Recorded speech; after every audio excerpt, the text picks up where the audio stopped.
Hello, my friends. It's me, Karen Valentine. It feels like it's been forever since I've been here doing a video. One thing after another, computer problems, all kinds of yucky stuff. But anyway, that's all in the past, and we are here. I had a lot of requests to show you guys my process for doing one of my pet portraits. So this is not going to, we're not doing this one, by the way. This is one of the, this is the first one that I did in PanPastels, and that's what I'm going to show you kind of how I do that today with a different picture. But I just kind of wanted to show you the kind of look that you can achieve with the PanPastels. They're a fabulous medium, and I am rapidly falling in love with them. So this was done on this Clairefontaine pastel mat, and the one that I got came in it's approximately 9 by 12 inches. It comes in centimeters, and so when it tells you 9 by 12, it's not actually 9 by 12. It's actually a little over 9 and a little less than 12. But we're going to do an 8 by 10 drawing. And so I pulled up some pictures from Pixabay. Pixabay is a wonderful resource for completely free to use images. You can use them in any way that you want to whatsoever. So I went through all of the pictures that they had on there, and I thought this one would be fun to try and do. So I got the picture, and in my photo editor, now this is on, sorry, figure out what I'm doing here. This is on my iPad, so it's an Apple editor. But when I go to edit, if I hit crop, I can edit it straight to an 8 by 10. So it sizes it for the size that I need.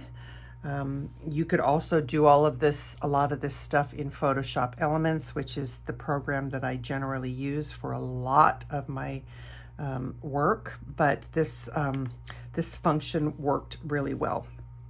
So I'm going to start out showing you how I do the grid work to get the basic shape down on the paper. And there is this app called, there's an app called Grid. It's Grid Hashtag is basically what it is. And you can create a grid with any spacing apart that you want. This is spaced, the white lines are 2 inches apart. So 2, 4, 6, 8, 10, 2, 4, 6, 8. So there's my grid for an 8 by 10 piece of paper. And then just for an extra little help, I added a second grid where they're 1 inch apart. So each 2-inch grid is divided into 4 as well. And that will just kind of sit here beside me. And you can also enlarge it if you need to. But we're going to grid out our pastel mat paper. Now, if you are unfamiliar with the pastel mat paper, I think I've talked about it before, but we can talk about it a little bit again real quick. It is designed for pastel work, for pastel pencils, PanPastels, and so many people in the art groups that I belong to were raving about it, and I know why they were raving about it. It is the most delightful paper for doing pastel work. It is toothy to grab the paper, but it feels like 1,000 grit sandpaper almost. I mean, it is so smooth, even though it's toothy. It's a wonderful paper, and there's actually a lot of people that do colored pencil work on this as well. I did. I had it's my decision is still out on whether I loved it or didn't love it, but I really kind of love the pastel media on it the best. So I have not done a grid on this dark pastel mat. Typically I've done it on some lighter ones where I can actually use, wow, I really cut that tight on the 10. Okay, so so instead of using a pencil, which I would normally do on a lighter piece of the pastel mat, a lighter color, I'm going to use a white pastel pencil.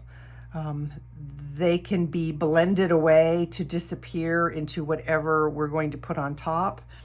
And I think that that's going to work best for me. So I'm just going to mark off my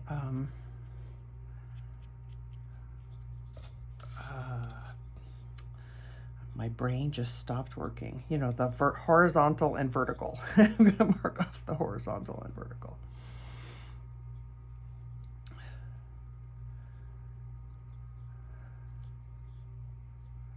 And this is kind of, you know, there's no rocket science involved in this. It's just, and then I'm gonna just go really, really lightly. I want this grid to be as light as possible. So I'm barely letting the pencil touch the pastel mat.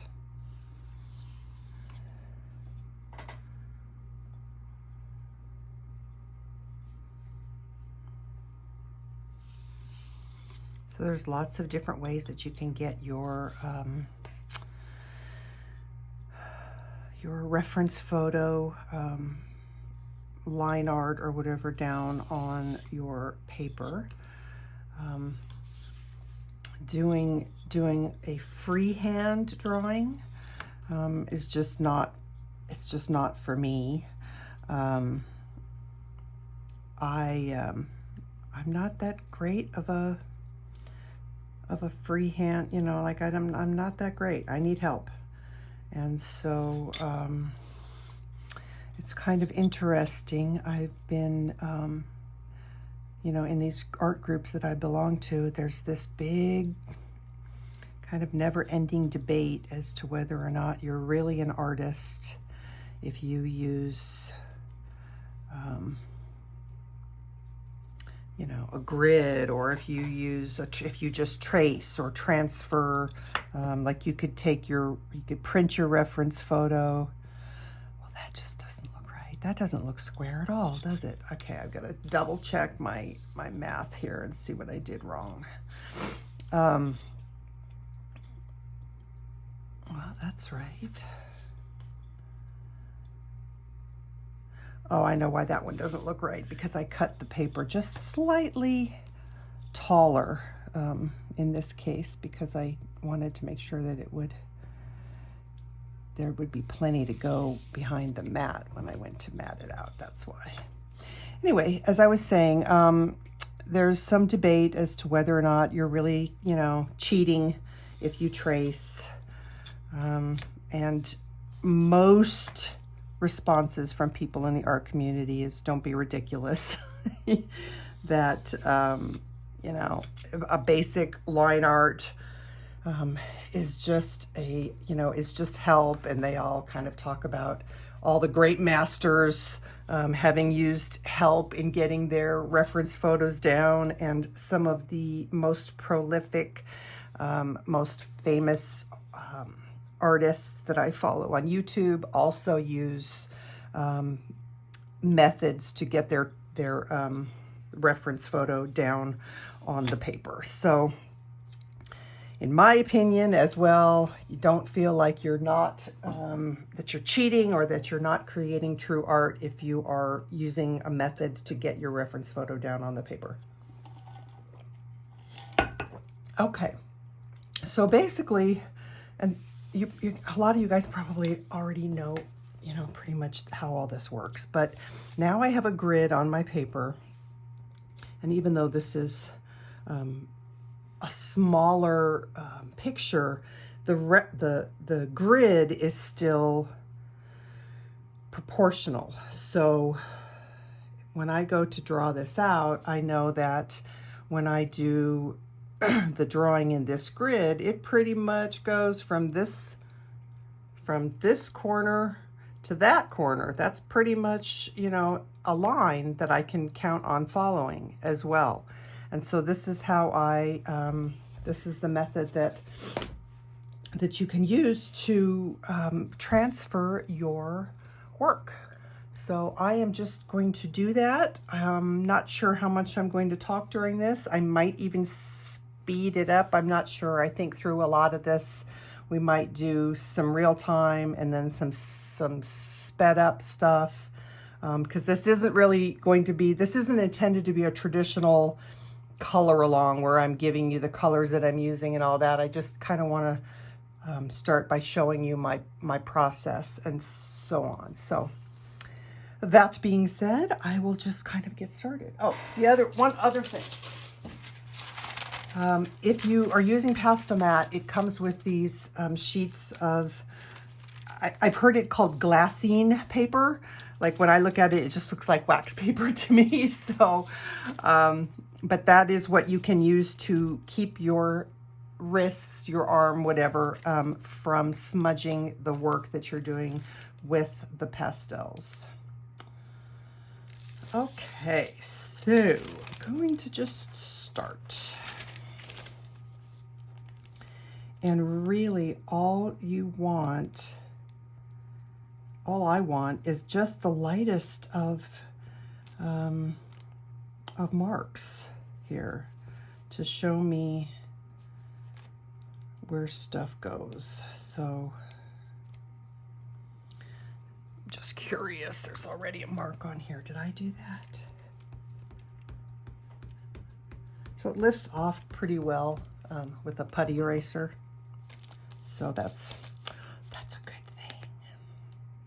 Okay, so there's nothing up here. As I said, this kind of goes almost all the way down. It's fluffy. It comes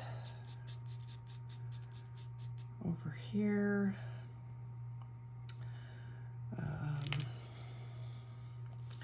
Boy, I'll tell you what, doing this when you're being filmed, there's a lot of pressure. Okay, so here's the halfway point. It goes there. You've got fluff that comes down here. This is square 2, and his ear comes across. The halfway point here. So that's probably it. And that comes up here.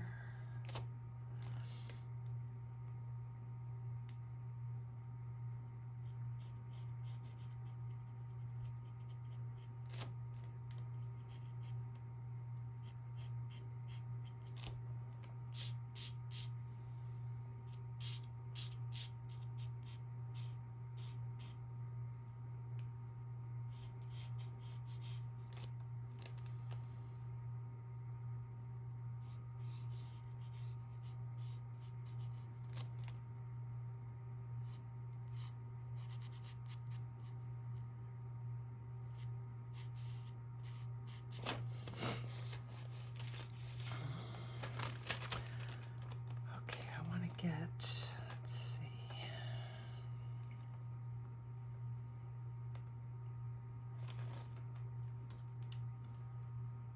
This is this square, so this comes.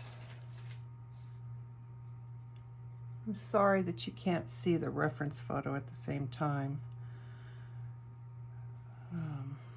It's just kind of the way it's got to go.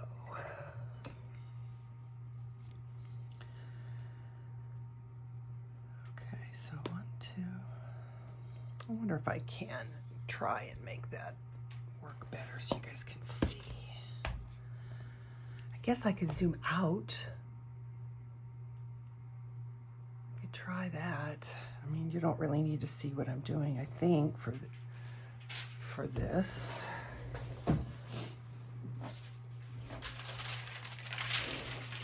Although I do need to get it picked up a little bit here because it's...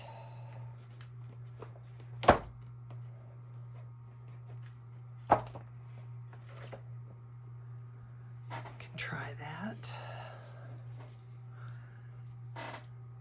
Still not at a good angle for me though, so hang on guys, I'm sorry. Let's see, let me try this. My ratty beat up. No, that's not gonna work either. Okay. I'll try one more time with this.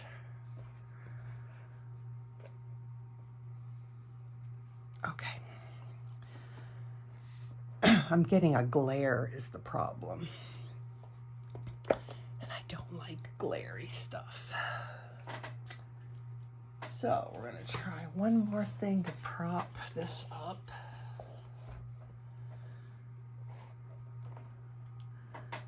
Well, we're just gonna have to let that be. Okay. So we've got the nose is in basically this square. Now I'm starting to get my lines confused here, which sometimes that happens to me.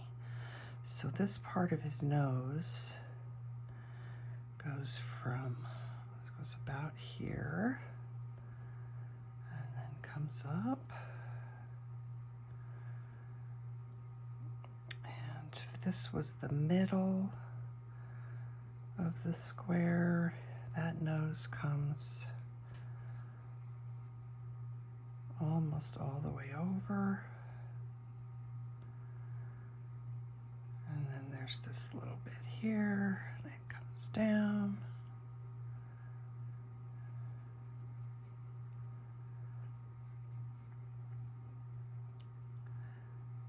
And then you've got this white bit here, kind of. That looks right, I think.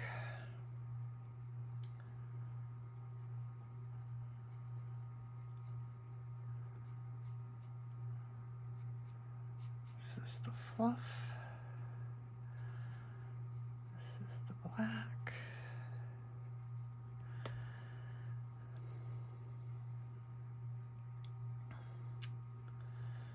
Okay, then it comes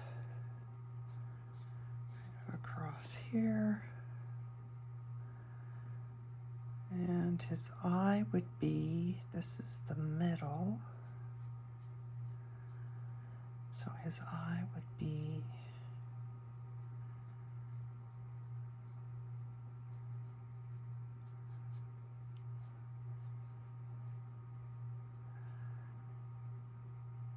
kind of right there.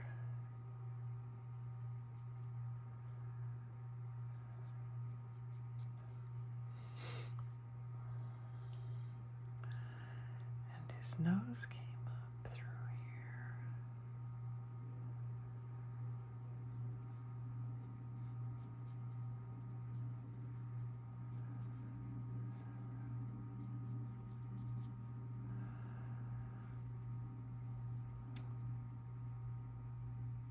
That was,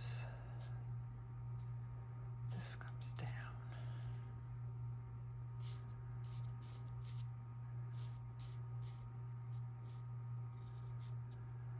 That was part of his ear.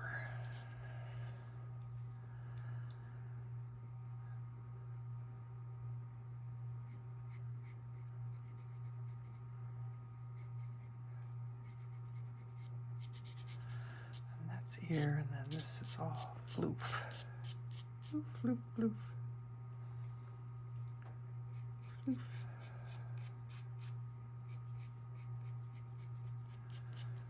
Floof. Okay, so this is this point right here. So he comes down.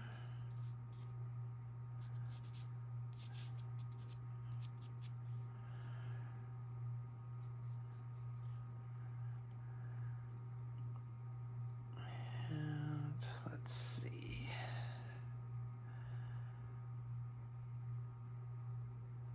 That's about, oh, don't get your lines mixed up. Okay, so this is right here. So this is his underjaw.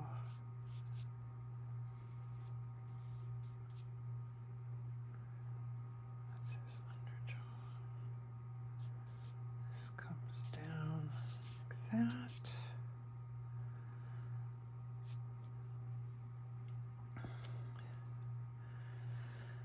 Okay, and then we've got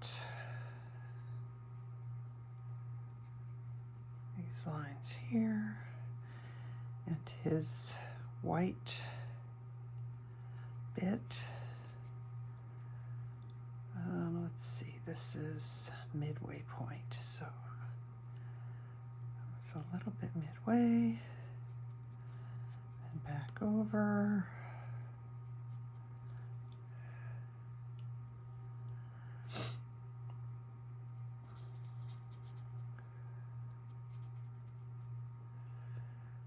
That's not.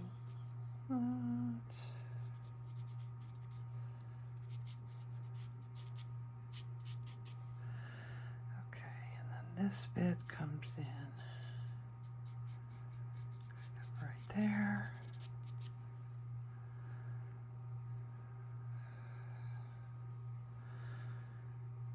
And we need the other eye. So the other eye is in this square about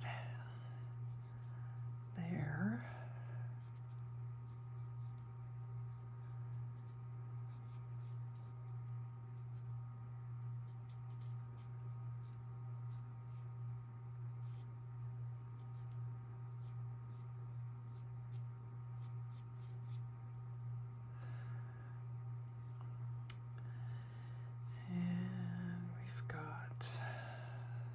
That, this is the ear.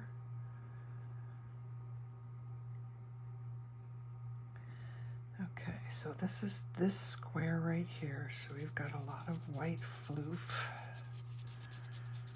that comes down here.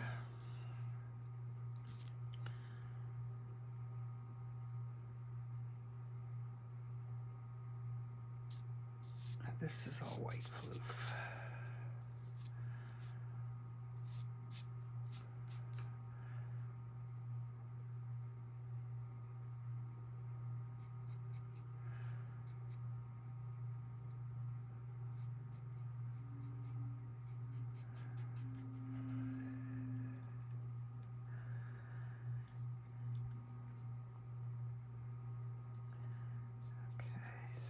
Ears all floofy, and then we've got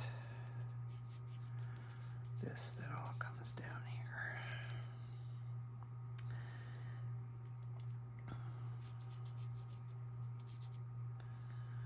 And then we've got kind of a dark line that's right there. These I probably don't need to mark in because I'll have my reference photo to look at, so probably not necessary. Okay, so we got a little rough sketch going. Okay, so I guess this is why I can say that it's just ridiculous to say that you can't use a little bit of help to get your line art down, because no one could say that this was anywhere near what the reference photo looks like. Yeah, so I'm going to I'm going to get all of my pencils ready and get my other reference photo pulled up, and I will be right back. Okay, so I started to, because they were bugging me, I started to take some of these lines out just to lighten them up a little bit. And then I realized that maybe you would like to see that as well. So I'm really just taking my putty eraser and tapping them out. Whatever I put on here is going to cover it up, and it's not going to matter, but it's just like my eye doesn't want to look at them. So I think that'll be good enough. Okay. Yes, I'm telling you that this is very nerve-wracking doing it on camera, because really I'm still so very new to this, and I haven't done one on dark paper yet. All of the papers that I've done so far of the pastel mat have been much more mid-tone as opposed to what I would consider this to be quite dark. So I'm just gonna do it. I don't know that I'm gonna do a whole lot of talking, guys, because I'm gonna be concentrating so hard on what I'm doing that, yeah, we'll see what happens, but I'm just gonna go for it. I did save the pieces that I cut off of the pastel mat, because those will be great to test colors and stuff like that. And you'll have to forgive me, I'm gonna move my fan closer to my table, so it might get louder. But I'm already feeling like I'm getting really, really hot. And I don't know if that's the temperature in the room or my nerves getting to me. So we'll just, okay, away we go. So I usually start with the eyes. Again, this is interesting because I'm not used to this dark paper, so I don't like these lines here, but at least I can see where the eye is supposed to be, so that's good. We'll start there.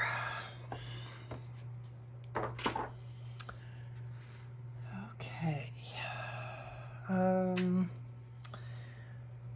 do have color swatches somewhere. Yes. So I did my color swatches for my Carbothellos a little bit different than the ones that I did for my pits. And there's quite a big difference in the way that the colors look on the two different papers. You can see what the pit pastel looks like on this Strathmore pastel paper, as opposed to, even though they're different colors, as opposed to what they look like on the pastel mat, white pastel mat. So even though this is toothier, the pastel is so much smoother on it.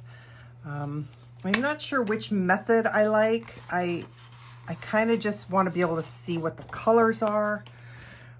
This is nice because when I'm trying to hold it up to a reference photo to check colors, the color and the reference photo can be side by side right next to each other, so I can really get a good idea of which colors I want to use. So that is helpful. I am going to pull out, let's see. See, this is why these kind of videos, I'm afraid, are just going to be so boring for you, because they really take me a long time to figure out what it is that I want to do. So bear with me if you want to speed through it, you know, on super fast speed or whatever, by all means. Okay, so Pencil sharpeners on pastel pencils. Let's talk about that real quick. Pastel pencils are super duper brittle. There's no wax or oil or anything binding them together, and so that's why a lot of pastel artists sharpen with a knife, with a sharp knife. I am not going to do that. I can tell you that right now. I am dangerous with knives, and I don't want to take that kind of time. So this is a, you have a couple of options. You can designate a pencil sharpener just to your pastel pencils, an electric pencil sharpener. This is my old Office World sharpener. That works nice for just getting, I use that just to get the majority of the casing, of the wood casing down. Then you can either stick it in a little manual one. I have a fancy one coming from the same brand, the M&R. I don't want to say fancy, but it's, you know, it's cute. It's a little round brass one from M&R, made in Germany. And you can also order a whole pack of replacement blades so that you can change those out occasionally, because pastel pencils are really hard on blades. They go dull very quickly. So if you're going to sharpen with a sharpener, just run a graphite pencil through it every once in a while, and that will help to keep it sharp. And then if I really want something really sharp, I use this handy dandy little sandpaper thingy. I mean, obviously you could use just regular old sandpaper, but that will sharpen it to a really nice sharp point as well. So just a little bit of info there for you. All right, what else was I doing? This one.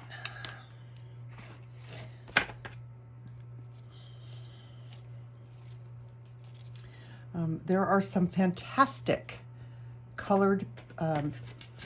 some fantastic pastel and colored pencil artists on YouTube, also on Patreon. I've learned quite a lot from several of them. There's Jason Morgan, there's Bonnie Snowden, there's oh, my brain's not working.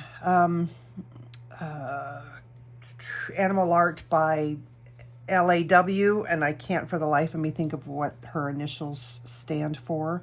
But anyway, I would say go watch some people who know what they're doing if you really want to learn how to do this properly.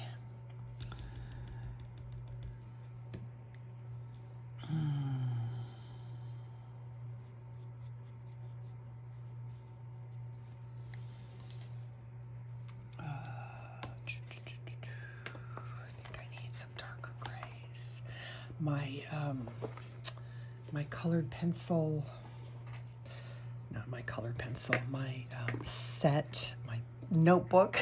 I cannot speak today. The case that I am going to purchase for all of my pastel pencils has not been ordered yet. It's going to get ordered probably tonight at midnight,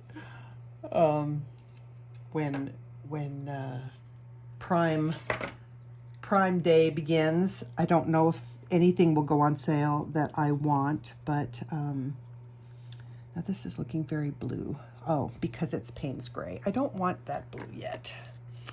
Nope, I do not want anything quite that blue yet. All right, let's try lamp black.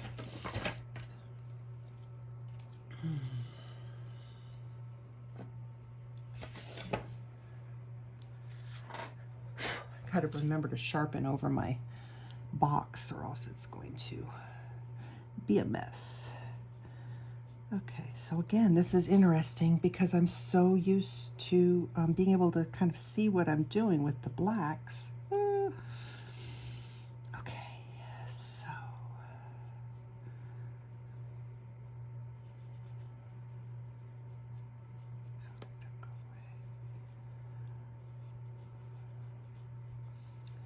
But the nice thing about this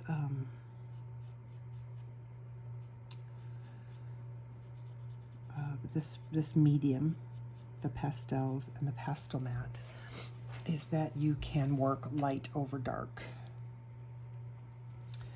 which I really like. Okay, here's my true black. That was lamp black, and it's definitely more of a gray on this paper.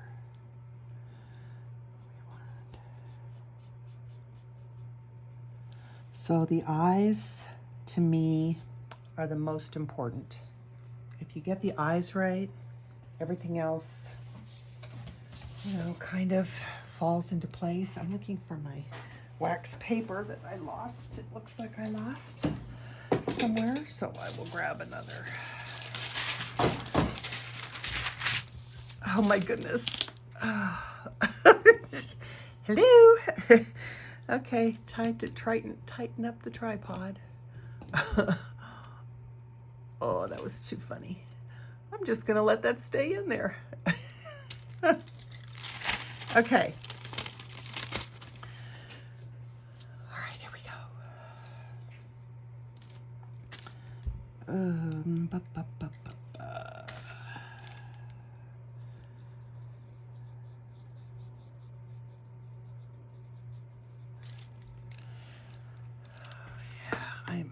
I'm feeling very crowded right now between all of the camera equipment and everything else. Okay.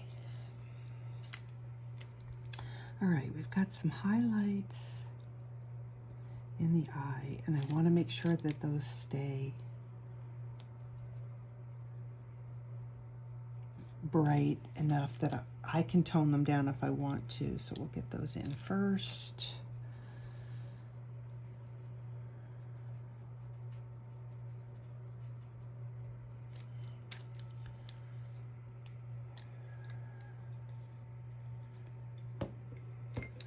So I use a couple of different things for blending. I have these paper stumps, and I bought a pack of them, and they come in all different sizes.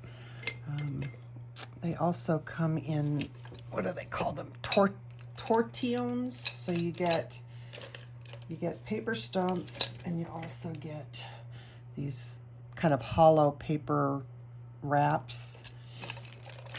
But they work really, really well for blending. Yeah, I'm sorry. I'm feeling a little haggard, a little not quite, because there's just stuff everywhere.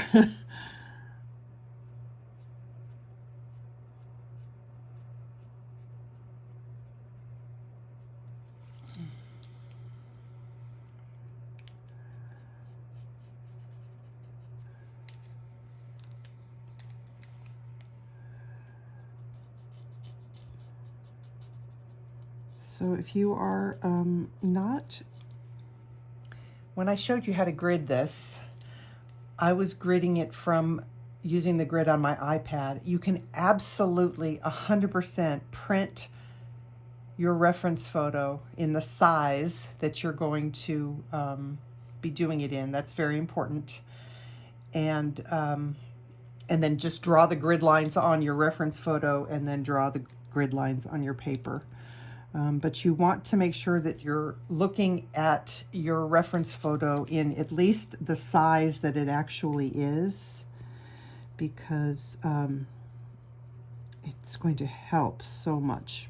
It's really going to make a difference.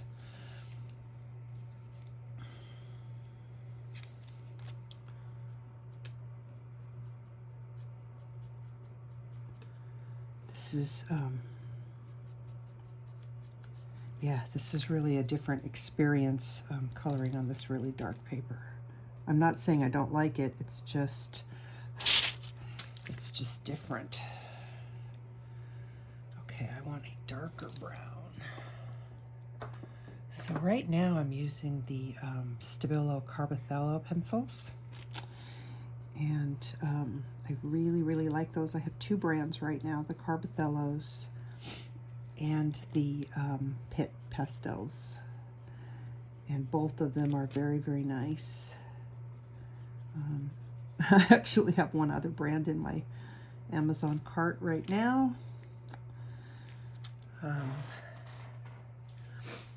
And that is, if I can think of it, I'll tell you. I can't quite think of it at the moment.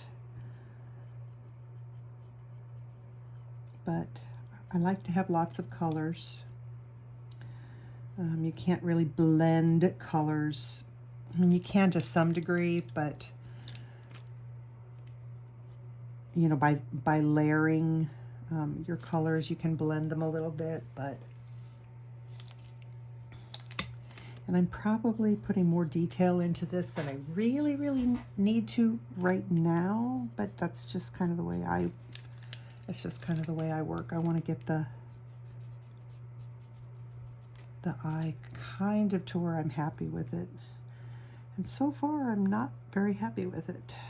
We need more black. We actually need a lot more black, so.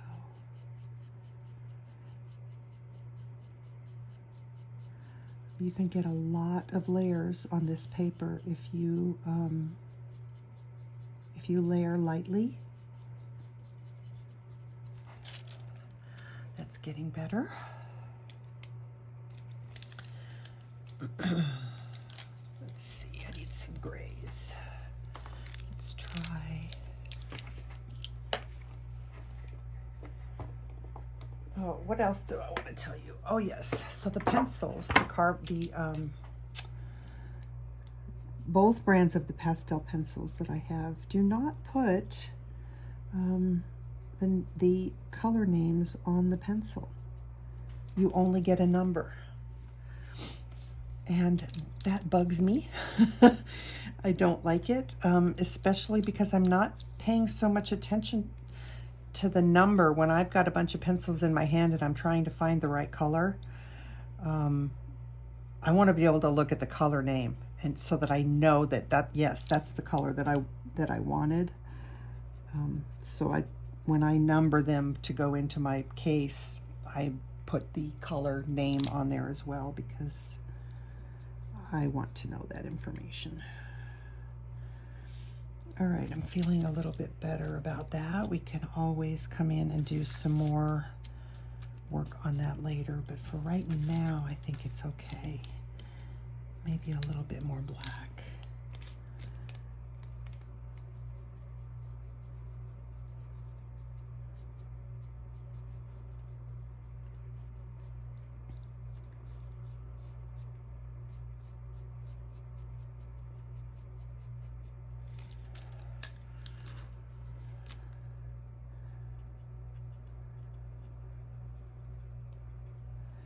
So when I blend with the stumps, I kind of try blending by tap, tap, tapping, as opposed to smooshing.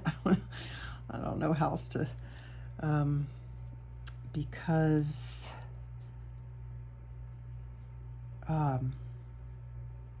sorry, I'm thinking about too many things at one time, because I want to push that pastel pencil down into the tooth of the paper.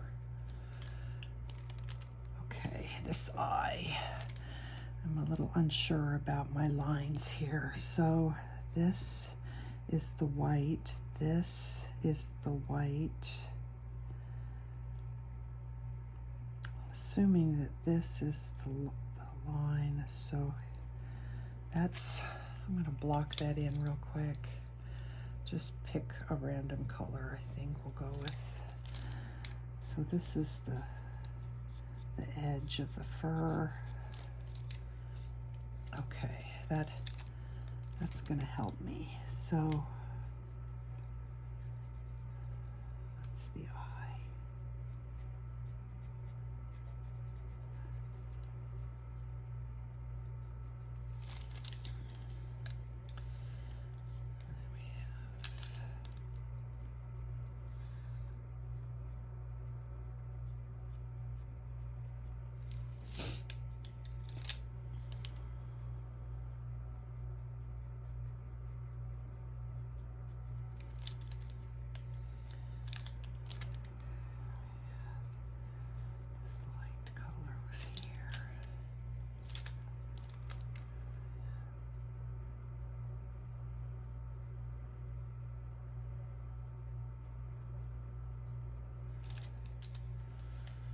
I'm gonna darken those highlights up a little bit later. Put some grays or blues in there, but for now they can stay bright.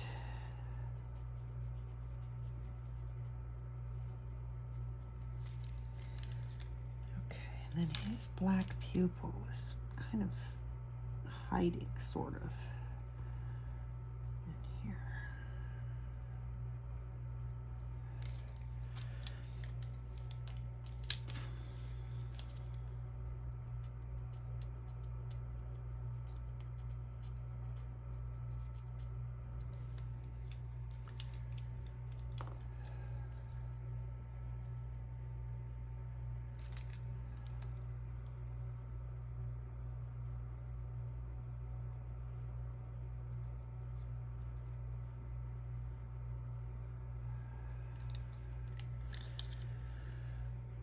There's a lot that needs to be done here to make this look like it's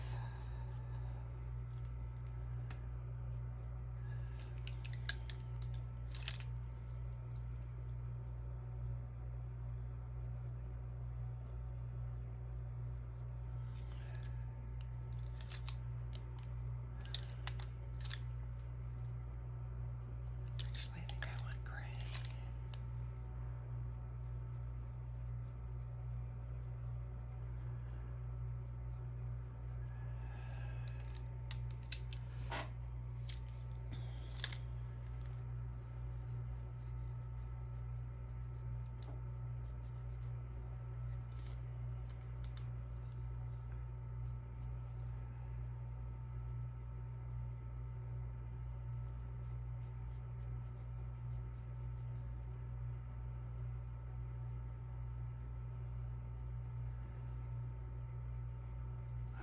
I'm gonna call that good for just for now because there's a lot still to be done with it. And do I want to do the nose? A lot of the time I'll do the eyes and the nose. And I should probably clear some room for myself here and just pull out the pencils that I think I'm gonna need. And that might be a little bit easier for me, so I think I'm going to do that. Okay, I want to get some base layers of pan pastel down before I get started. So with the pan pastels on the base, it's kind of like I want to put in the midtones so that I can either scrape away with a slice tool or add highlights on top to get the different depths. So I'm going to I'm just going to kind of put some pan pastels down in here to start with. And it's really just blocking in. We're not doing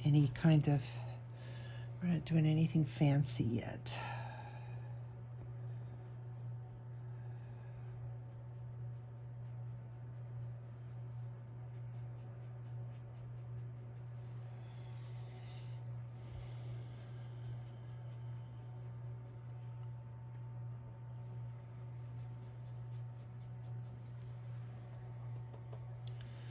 Now, this area right here, I am going to go ahead and just put some darker in because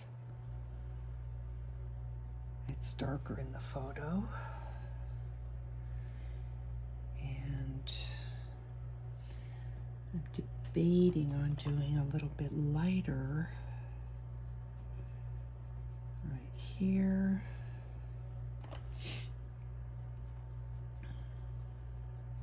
And this is all going to get blended in.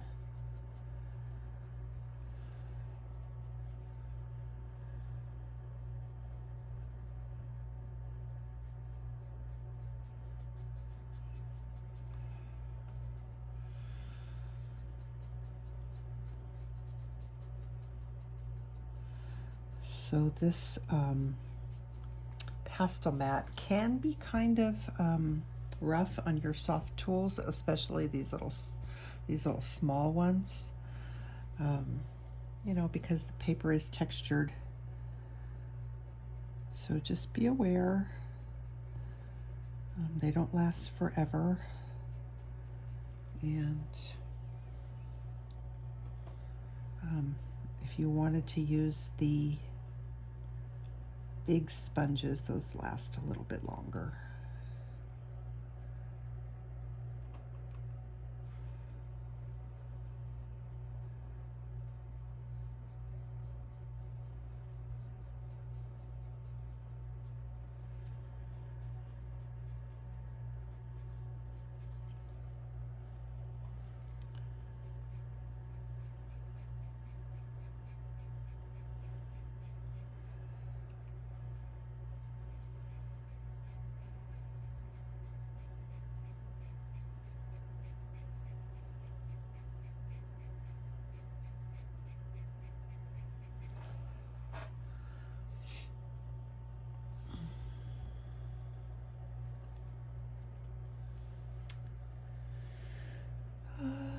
Let's see, we're gonna go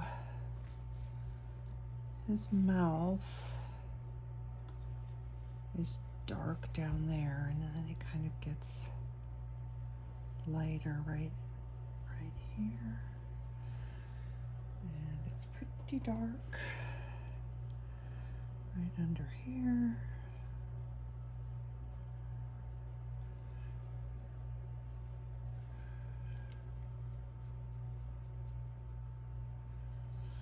I don't want to cover up too much of my reference lines, or else I'll be in trouble. So this was darker right here.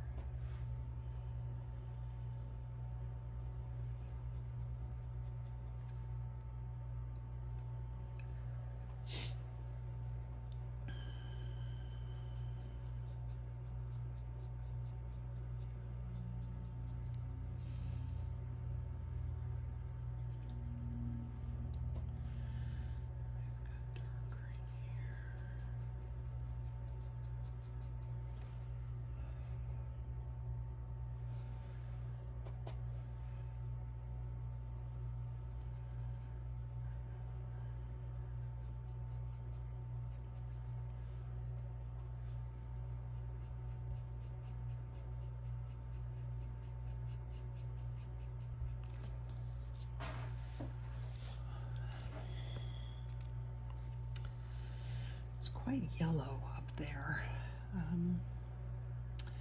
but I am going to be using the pastels for that, so I probably want to keep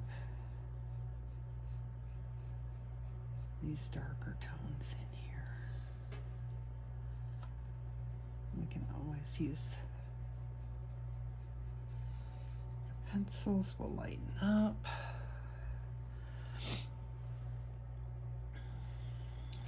Got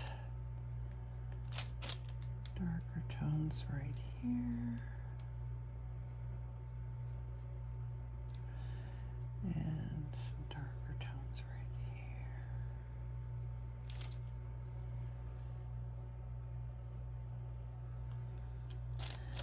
I don't want to go too dark up here. I'm not quite sure what to do there yet, so let me just think about that for a minute.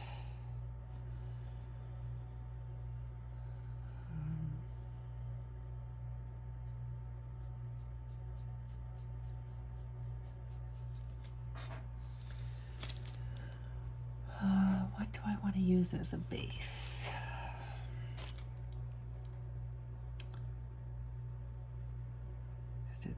It's quite bright, it really is. Let's just see what happens if I do this.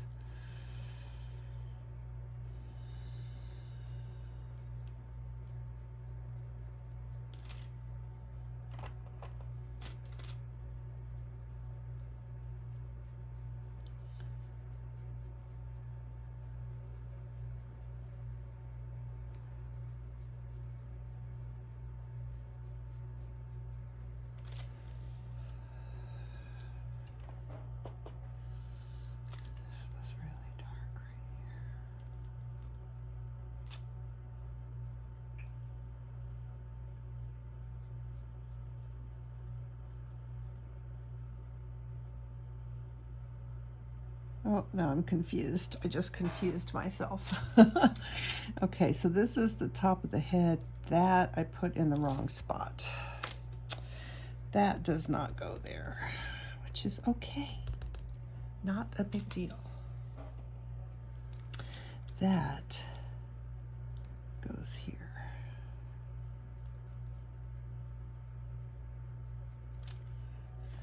And then it gets much brighter right in here.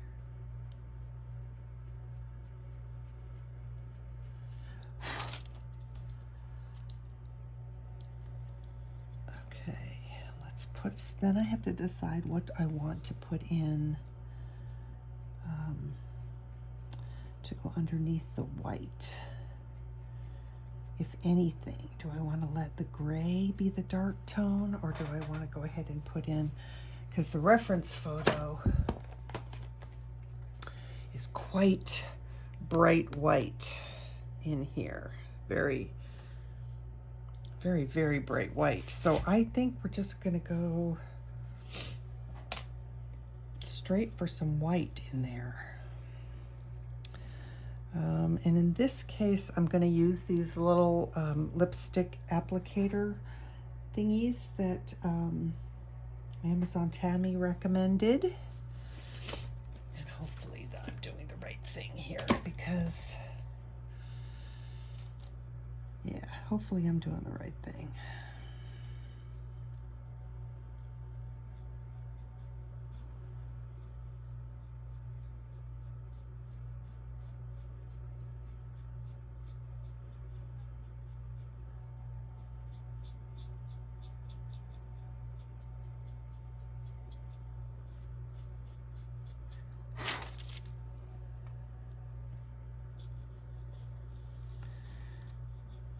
It's interesting. They behave quite differently than the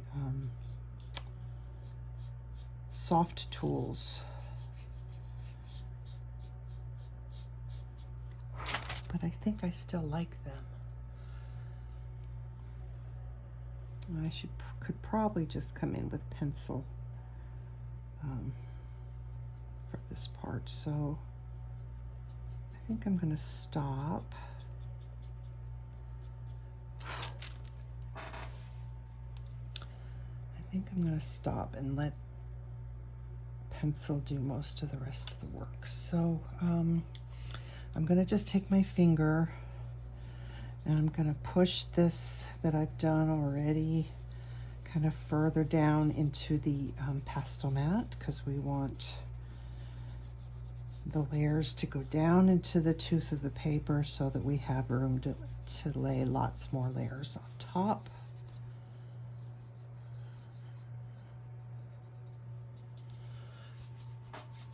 Okay, and I'm not going to do anything for the ear yet. I'll get to that later. Okay.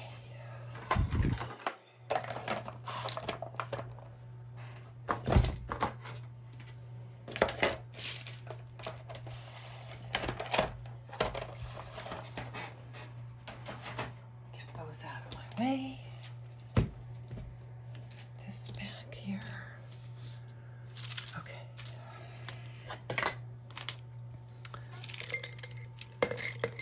Sorry. Okay. Getting my stuff together here. These can also go away. Alrighty. So let's just see then, now that we've done that, we can probably go in with some lighter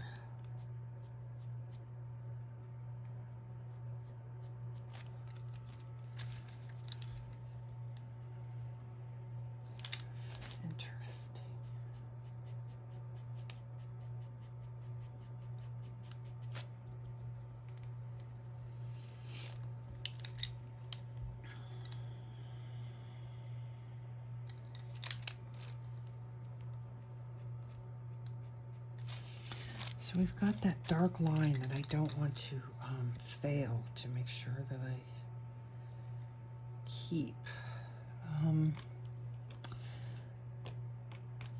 Somehow I managed to make it disappear. So it's right here, I hope.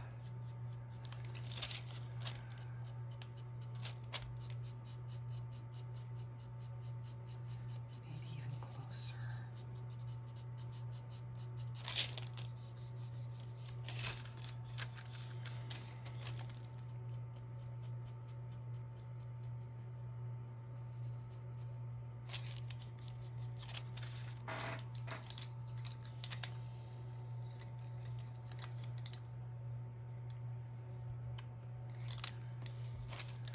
I'm going to put some more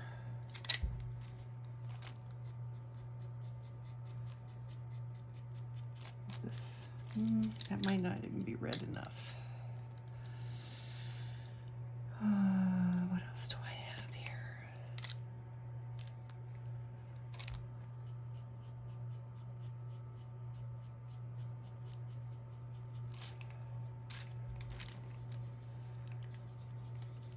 So my layers to start with as I do this can get blended, and everything just kind of keeps getting laid down and then blended and then laid down and blended until we get to the some of the final layers where we start to get all the detail in. I would like a warm gray for in here, but kind of a dark one, so Pit does not have what I want. Oh, I hate not having my pencil case. It really makes this difficult. Okay, that's good. Warm gray 5.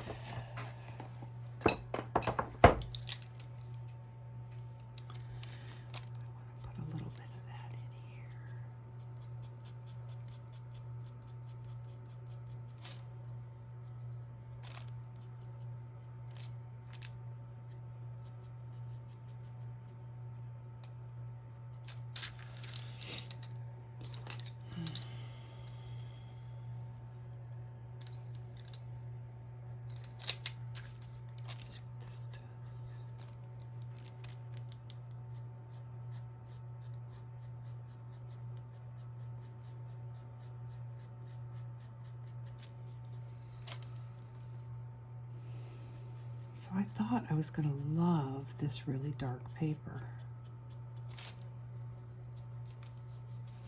but I am honestly finding it a little bit of a challenge.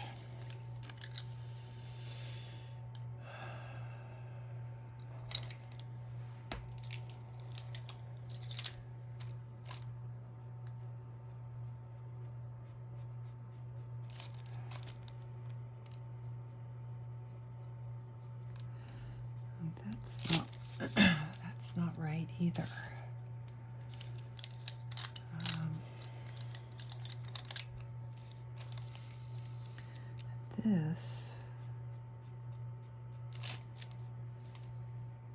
These hairs come way out. I'm just kind of figuring out where everything goes right now, I think.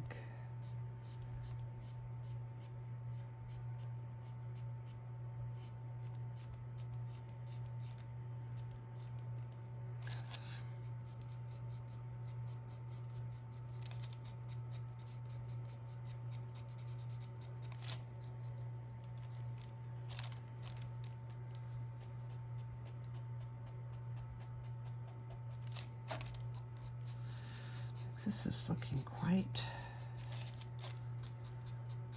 gray and not at all the bright color that I want it to have.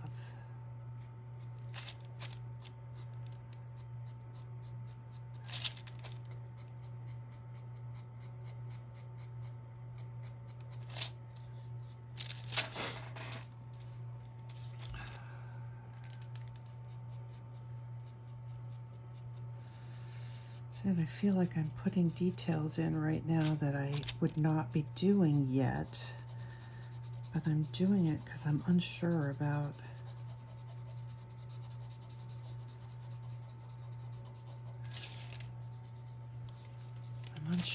this paper.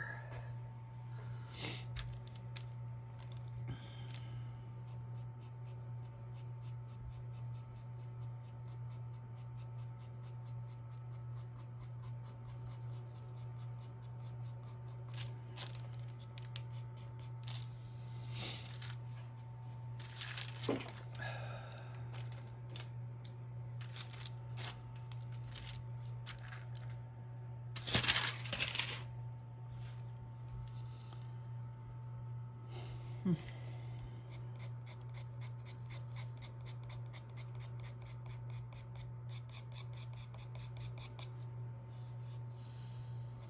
just may not be able to get the bright white. Even though I didn't put any color underneath this, it's not feeling good about it.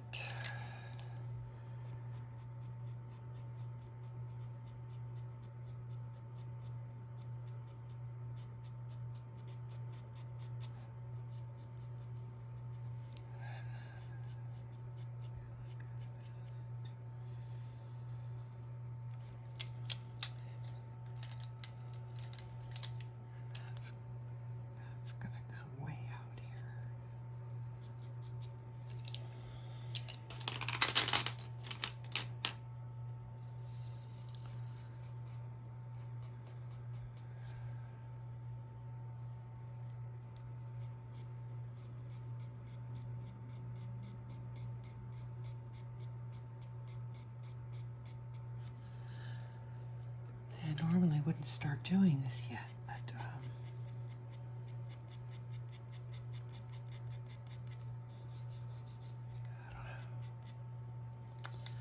I just don't know.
Trying a different pencil because this one,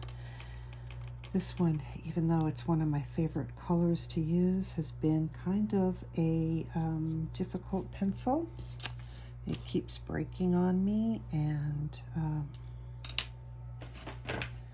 so it could be my own fault. I did drop it, so I might have just completely messed it up inside.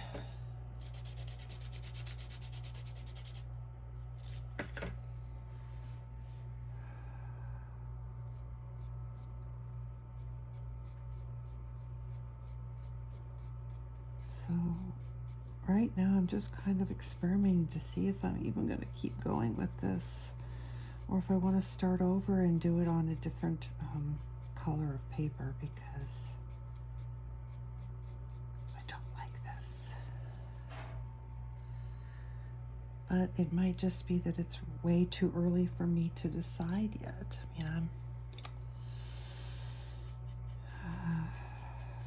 I don't know.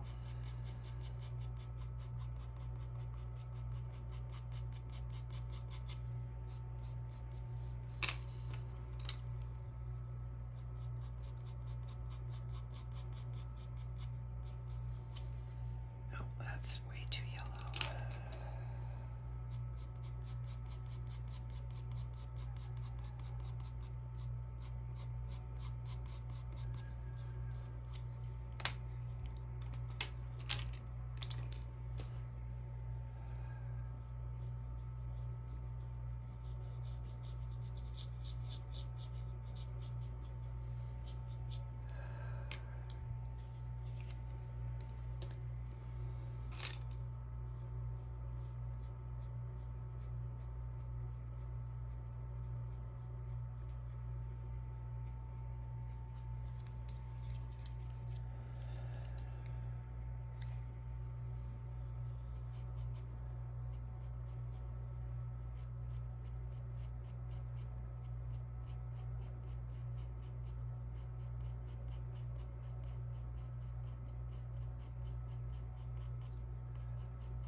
I feel like I might have put that in a little bit low.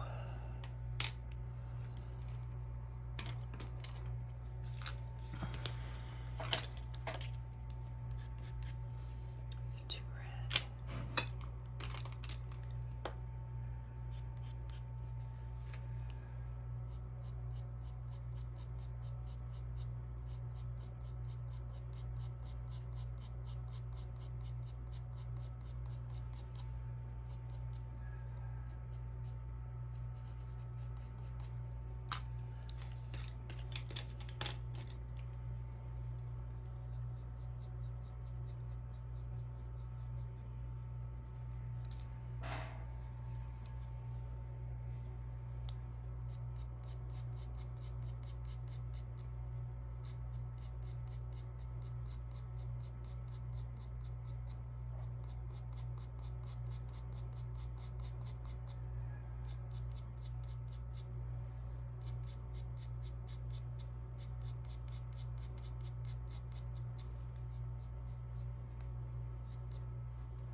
feel like I'm working all over the place on this. I don't feel like I'm working in the proper way for it to be done. But I'm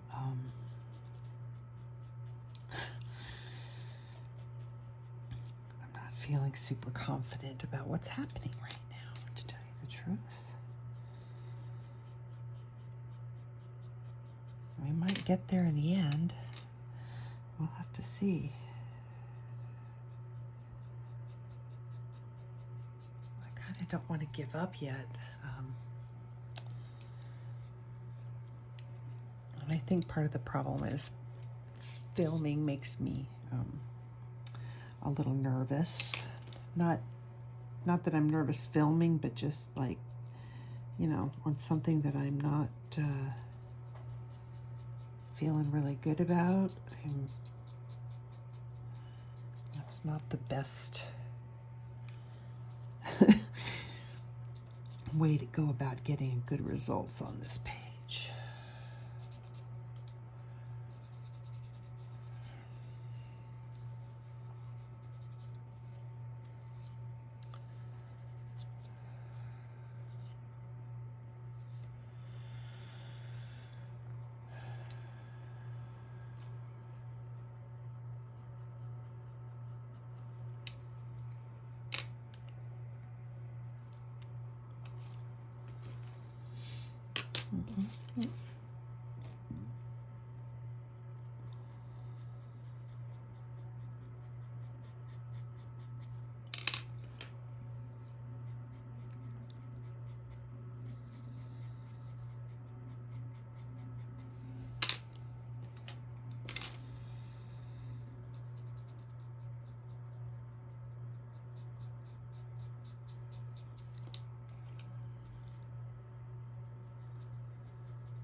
All right, guys, I'm gonna turn the camera off and to try and figure out if I'm going to continue with this particular paper or switch and start completely over with a different color of paper. I just don't know yet. So, you know, I am a beginner Um, and I am doing something completely new, so bear with me, and I will be back eventually, and we'll see what happens. Okay, so I worked on this for about 2.5 hours, and this is where I have gotten. I wanted to do it for you on film. I did, but I got, I don't want to say panicky is not the right word, but just nervous. And I was, this is still so new to me. And even though I feel very grateful that I'm having success with the pictures coming out and being nice and all of that stuff, I still never know, to be honest, I never know whether it's going to be awesome or not. It's going to be, a piece that I'm proud of, or a piece that I go, oh, hell no, and I toss it in the trash. So doing it on film, even though, it's scary. So, that being said, I'm back. I don't feel as like, oh my God, I can't do this on here anymore. So it's like, well, let's just keep plugging away then. I'm still a little not sure about how much I love the dark paper. But that's what I have. And so I don't hate it, and I'm kind of happy with how it's turning out. So we're just going to keep going. And I may at this point just say, you know what, I'm not going to talk. I'm just going to work and pretend that the camera's not on. And maybe we do this. I'll probably, put it onto speed coloring, just so that you can kind of see the piece progress as I go along. And yeah, so I think that's probably what we'll do. So I'm sorry that I couldn't show you what I was doing all along. It was really just me fiddling and messing with stuff and adding layer after layer after layer after layer. But we will, I might go into real time when I do the ear, or I don't know.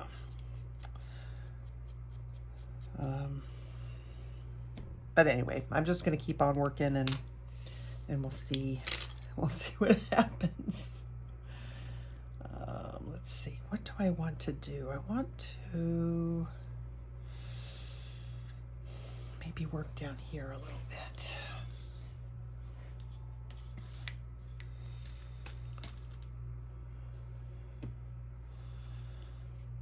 So we have gray down here.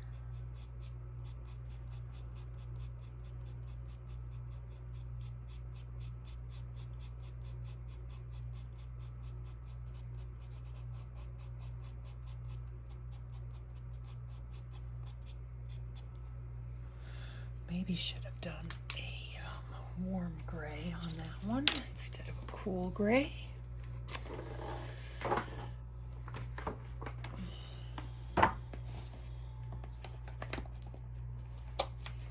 See, this is the kind of stuff that feels weird, because it's just time consuming. It's not very interesting for you guys, I would imagine, but I'm going to do it anyway, I guess, and not worry about it. And if you don't like it, then you won't stay and watch. So that is what it is. I'm trying to find my warm gray. I thought I had something higher than a warm gray 4, but I don't see one. So I'm wondering if I should have. No, I think I can get away with just adding it to the top. Definitely a difference in color there.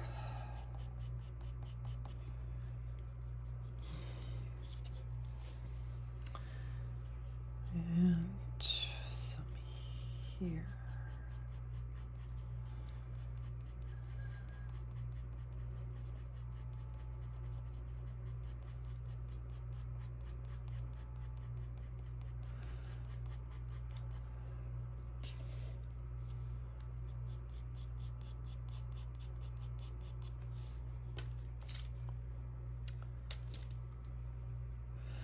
So I'm going to need to go to Dick Blick.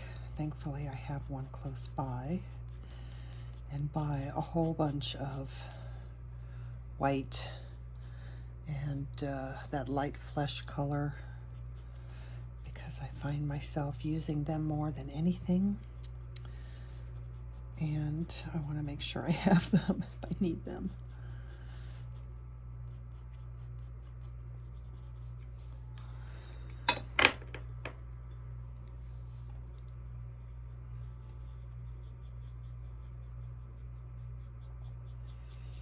So right now I'm just trying to get the base layers on here.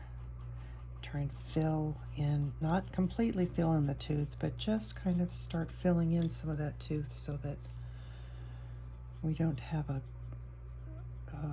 grainy look in the final product.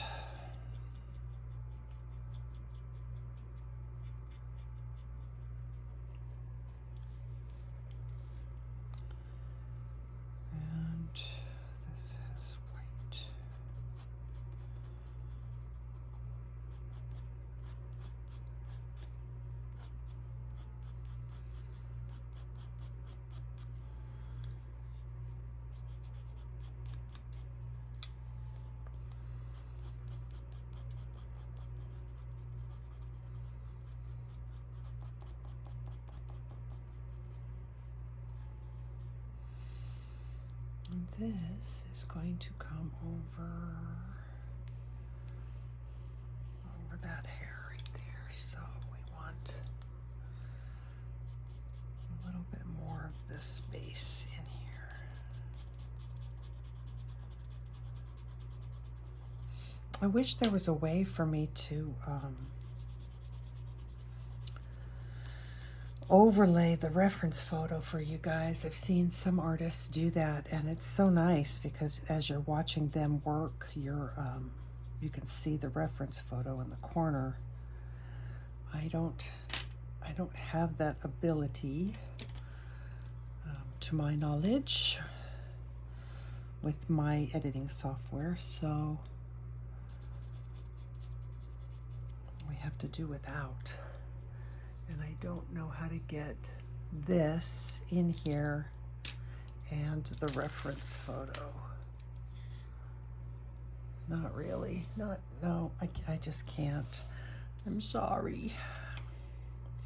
It won't fit.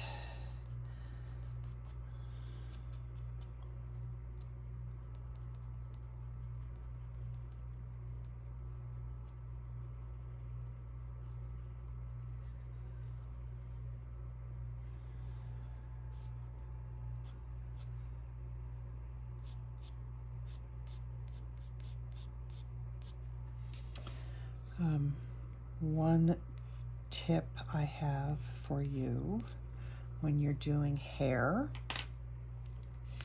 is to kind of do the pencil on the side if you can get some decent control, and rotate the pencil as you go.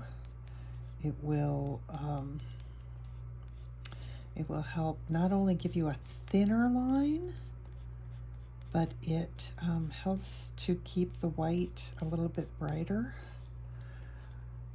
Now we do want to blend this.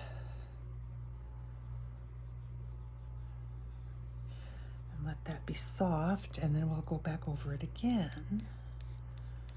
So that every time you do that, the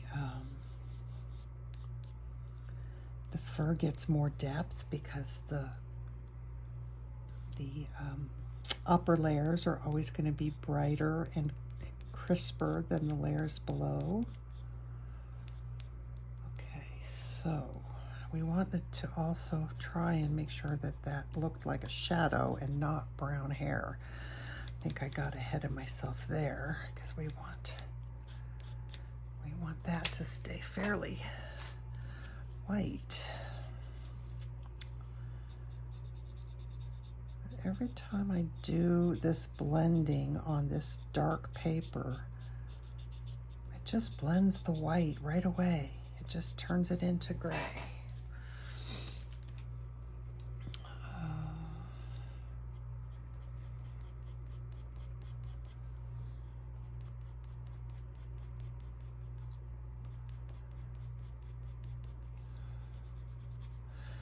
It blends into the paper better, but doesn't remove, it seems like, when I use my finger, as opposed to the stump.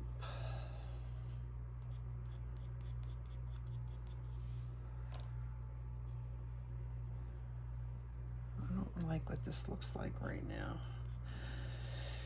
But as I have to keep reminding myself, you go through phases where it doesn't look great, and you just have to keep working it. I forget that sometimes. I don't know that I love the way this looks right now. It is kind of odd looking.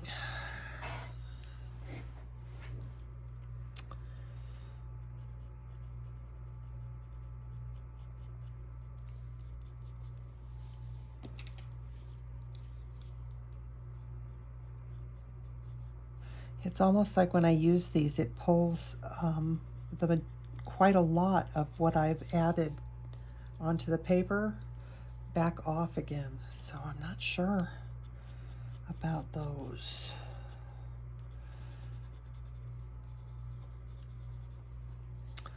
It's like I like them and then I don't like them at the same time.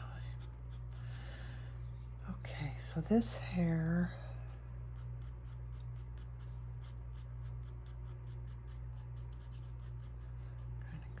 here. Ooh, this is okay.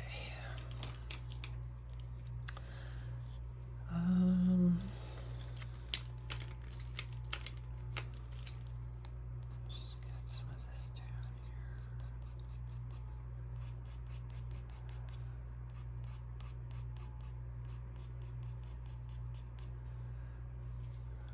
We have some of this.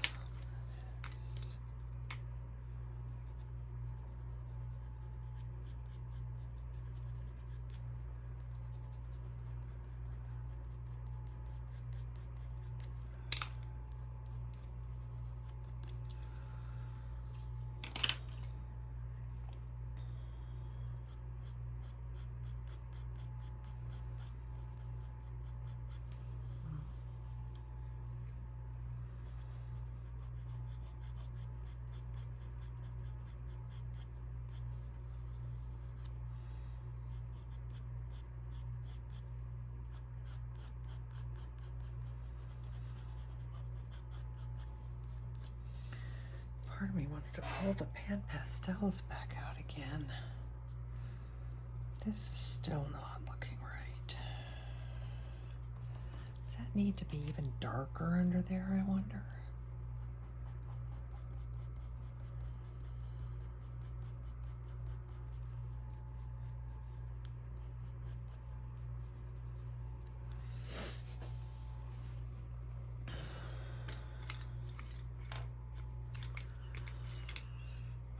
To use black, but I need to.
Now is when I kind of wish I had printed out my picture. And I still can. Sometimes having it printed out, I think, would help.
So we have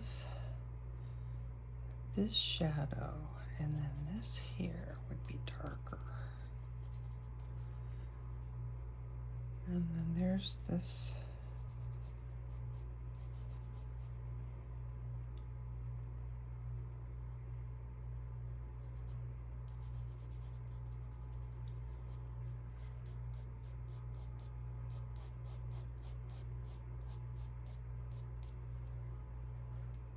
oh, that's not in the right spot. Let's see what we got here.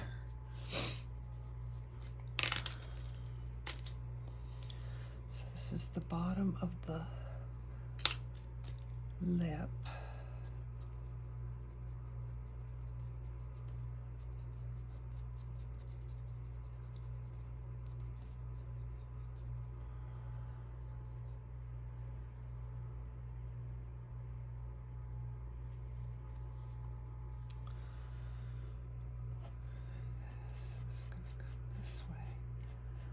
One thing that's really, really important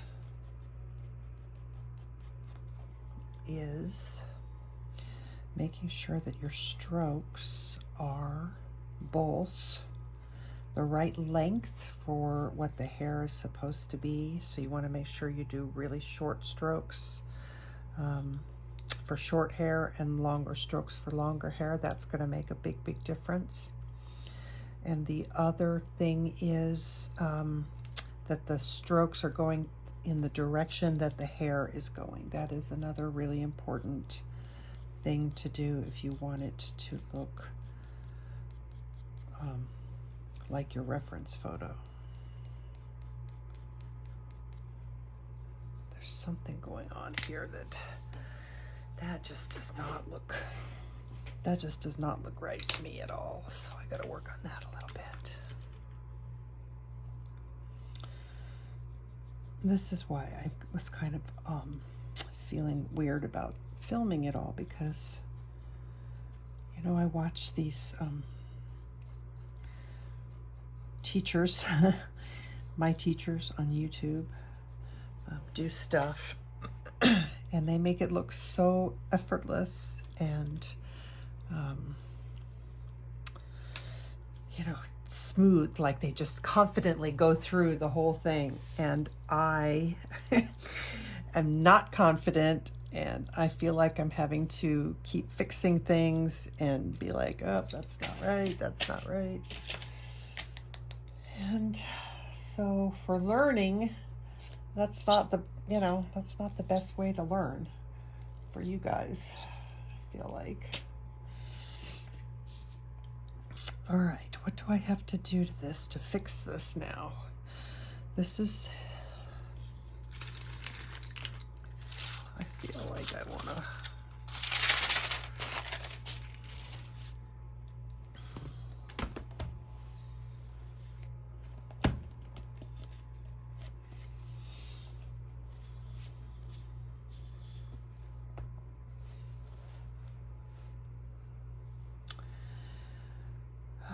So this is the lip, the black part of the lip, and then under that is this bit here, which is a little bit brighter on the edge. And it does come around just like this and meet up with the spot right there. Maybe this is way too big, or maybe it's not. See, that's another case when the you know what? I think I'm going to go print my reference photo. Now that my computer is back up and running, I'm going to print it in the proper size, and I think that might really help me. So give me just a sec and I'll be right back.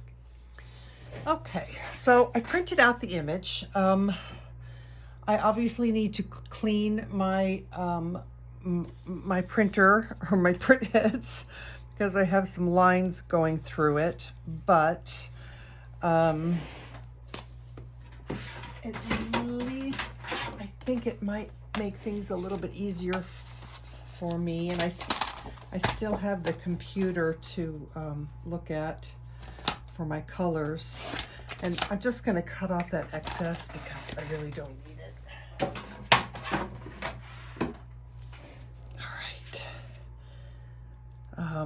Yeah, it's interesting how much how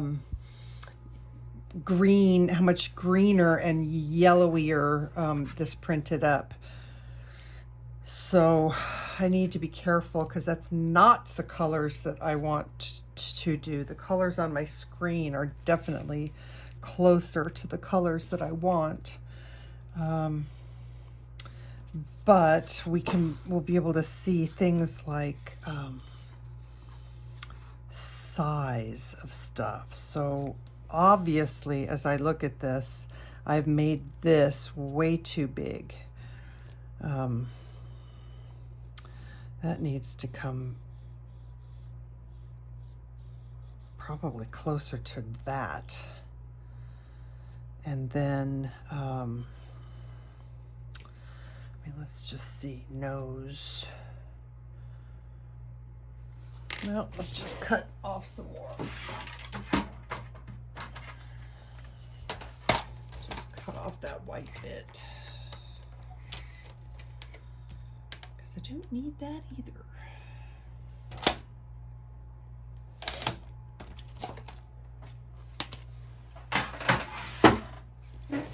Okay, now, if we put the nose with what looks like that's in line, then that definitely needs to be shorter. And this probably needs to come in front a little bit more. Okay. That might be one of the reasons why it didn't look right to me. So we will just blend all of this out. I mean, that is really one of the lovely things about the pastels, is that you can just blend things out and redo as you need to. I still want to use my computer printout because I have to check the settings of color. I rarely use color on my printer, although I may start doing that more now that I've been doing the this kind of art. I might use it more and print my reference photo. So I need to look into fixing that, I think. Now this is gray because it is in shadow.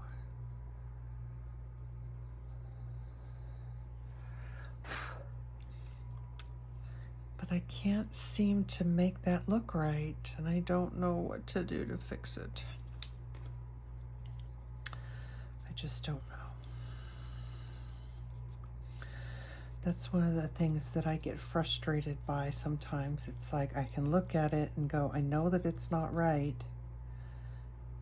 but I don't know how to fix it. That can be pretty frustrating.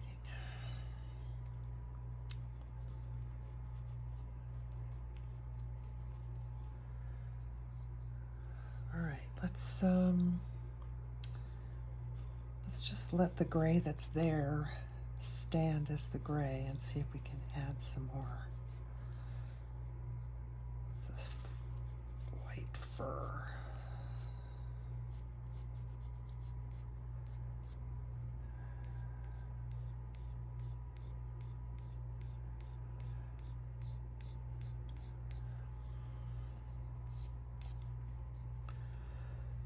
Yeah, that looks better already. That was just way too, that's better.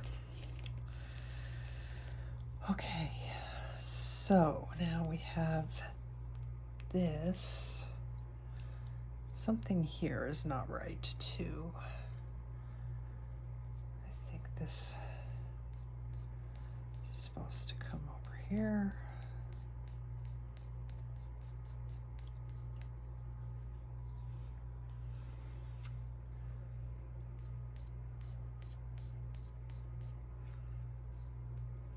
And then we're going to have some hair in here.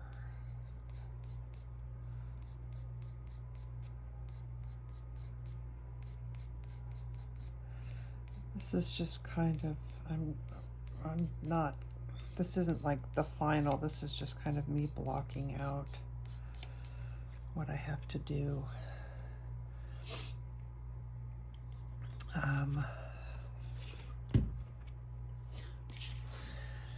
Okay, so we've got,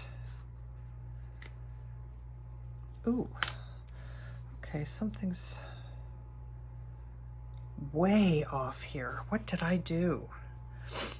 He looks right on here, but then, oh, I hate it when this happens. But the nose, the end of the nose, and the end of the nose, and the end of the mouth, I think I made too big. I think I made the mouth. I did make the mouth too big. It should have ended sooner. I gave him a bigger smile than he was supposed to have. All right, so that's a lesson learned. Print my, definitely need to be printing my reference photo. All right, can I fix this? I think I can. I hope I can. I'm gonna blend this away. I don't know if I can fix this or not. Okay, so. You get the good, the bad, and the ugly with this video. All right, I have a rubber eraser around here somewhere. I just don't know if this is going to work.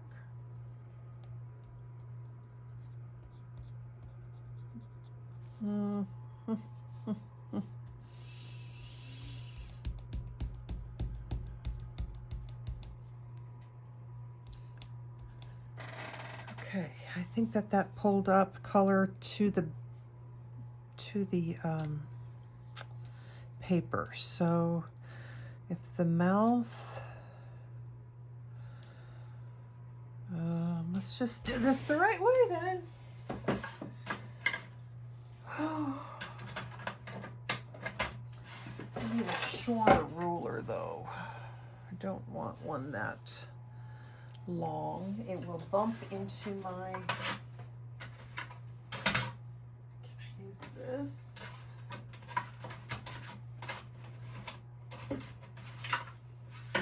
All my rulers are really long.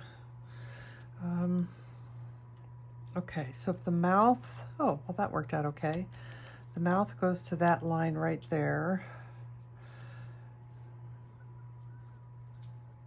Oh, that's the edge of the paper. Well, okay, we can fix that. So if the mouth goes to that line, so the mouth should end right there, which means we need to find some light color to cover up what we did. I don't know if I can. Yes, you can. You can fix this. You can. Okay. So if that's the end,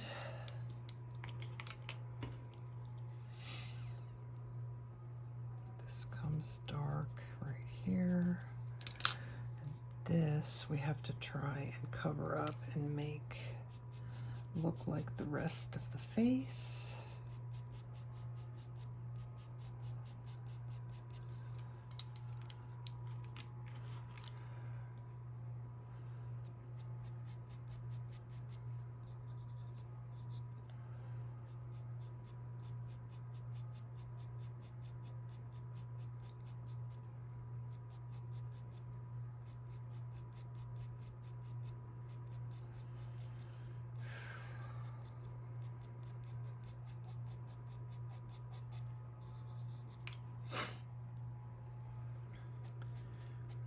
A lot of black still showing in there.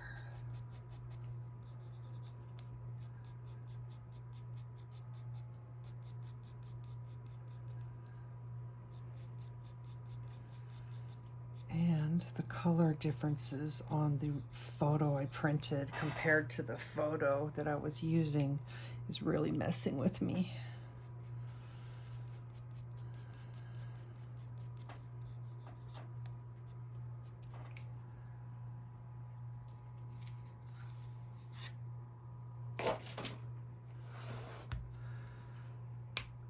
But I think it's starting to look better now. It's starting to look more like what yeah, it's starting to look better. Something was throwing it all off, and that's what it was. So if I can get the texture back in here, I'll be happy. And surprisingly, I think that that dark bit that I put in here is still in the right place somehow.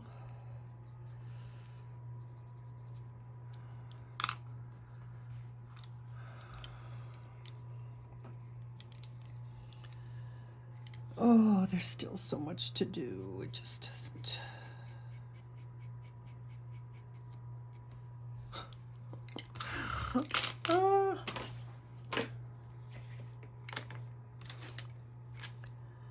I don't do well filming. I'm gonna tell you right now, if the camera was not on, I would not be having as many problems. I know that's so stupid because I'm so comfortable filming the coloring pages, but I am just not. I'm just not comfortable.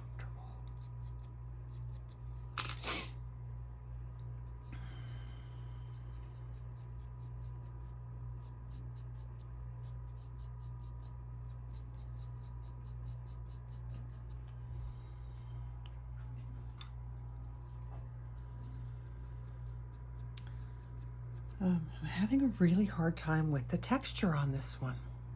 I mean, really hard. And I want to kind of think that it's the paper color because I did not have this many problems with the previous two that I did.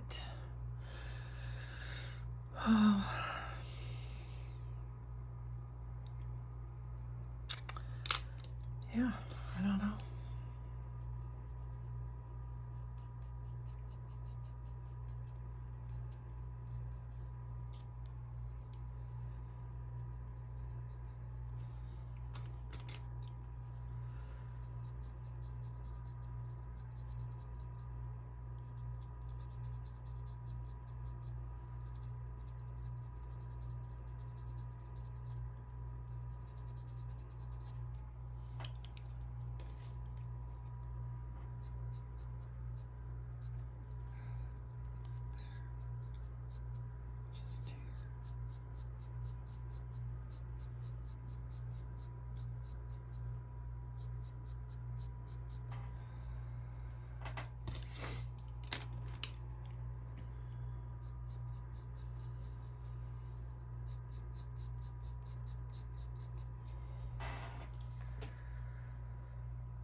All right, it's not terrible. It just needs a lot more work.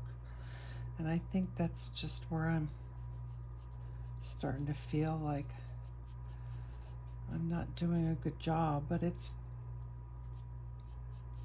just that it still needs a lot of work.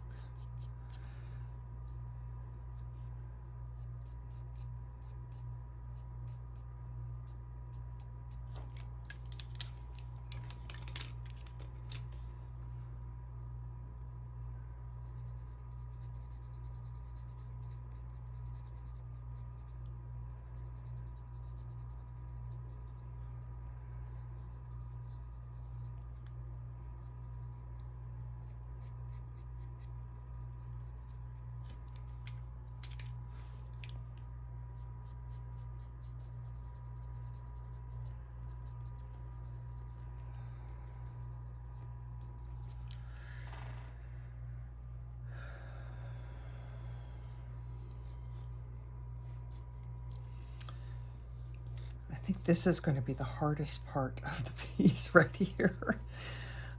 Because when I kind of step away from it, I still have the nose to do. It looks good. I feel like it could turn out to be really good in the end. If I could just get all of this figured out here. So maybe we switch to, maybe I come up here and start working on the ear for you guys. I don't know if that'll be any better or not, but we could certainly try.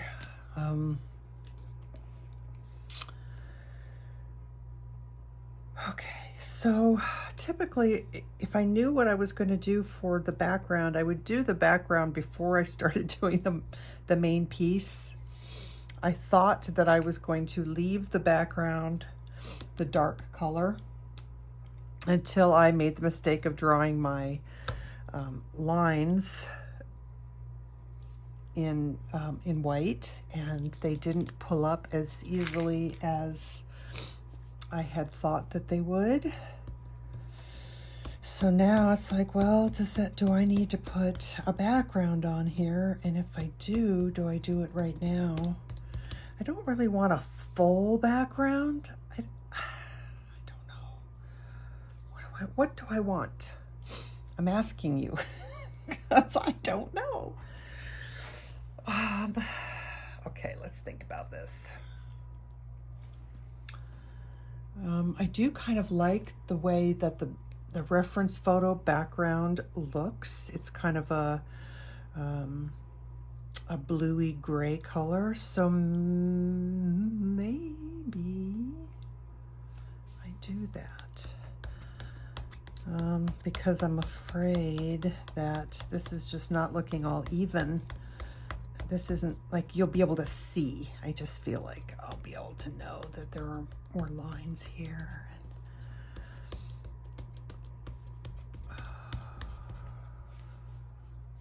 And I'm making a mess.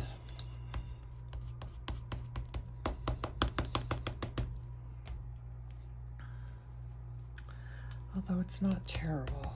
We could just do like just a wispy white in places. I do like to do that. So maybe I do that. I could try to start with, let's see, I've got some other things here, you know. I've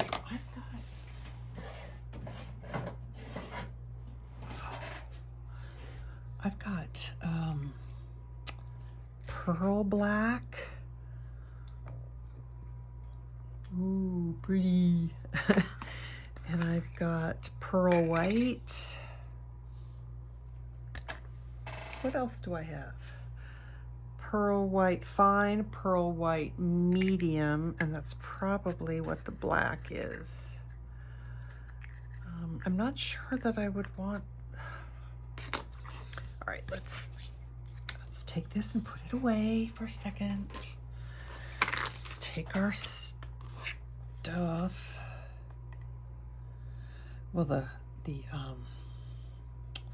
mediums definitely have way more glitter in them. So let's put those away for a second and let me just experiment and see what this black.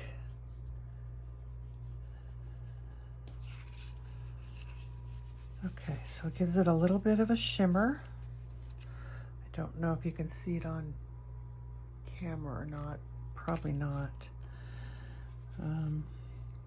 Oh, and of course the color that was on my sponge before is starting to show. Yeah.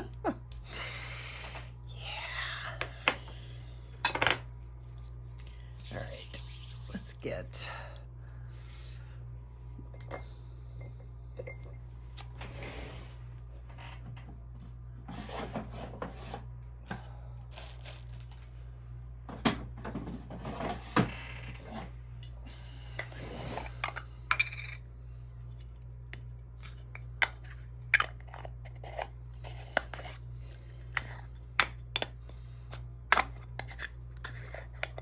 you guys hanging in there with me?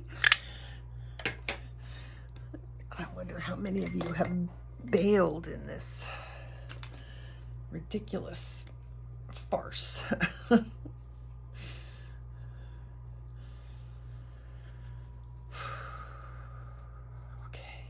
I want to try the white.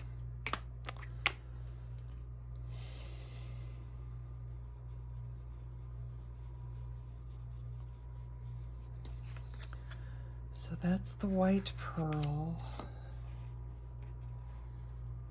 And this is the regular white.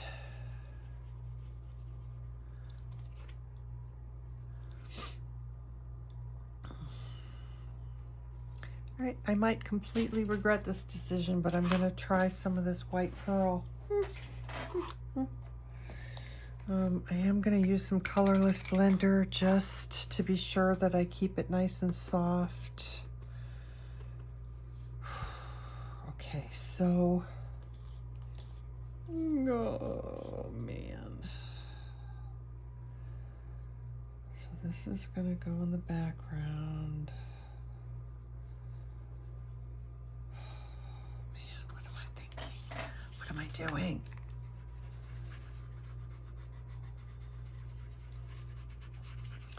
I mixed it with the colorless blender, and really the colorless blender just looks like white.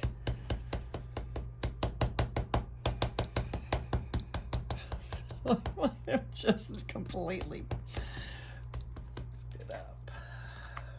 Did I say that? I didn't say that.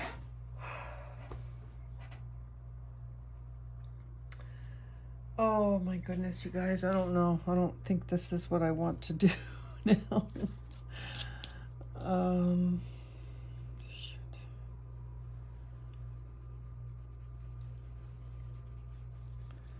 You are not hearing me cussing, because that would be, of course it is an adult coloring channel, so I guess I can swear as much as I want. I do not like what that is doing. Oh, jeez Louise.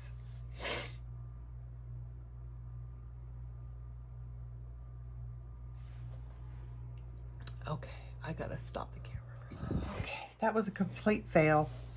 Do not like what was going on there at all. So we are changing gears. We are completely changing gears.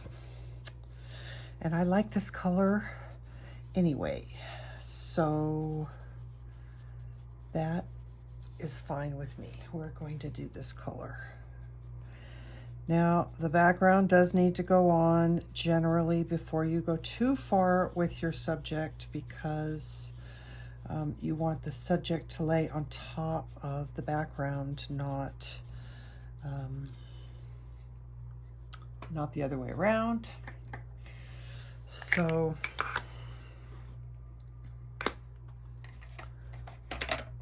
I just dug my finger into the PanPastels.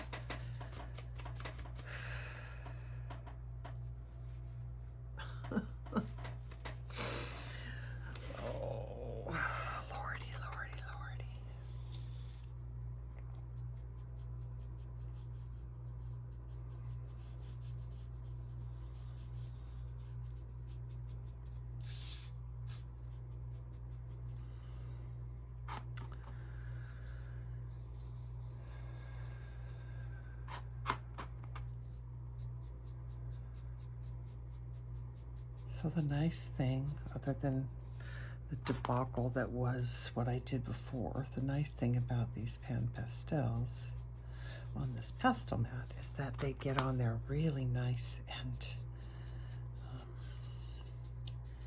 heavy, opaque, and it's really kind of like you're painting with the pastels. Now, if you're going to use the pastels as an underlayer, you don't want them on there very thick, because you don't want to fill up the tooth of the paper too quickly.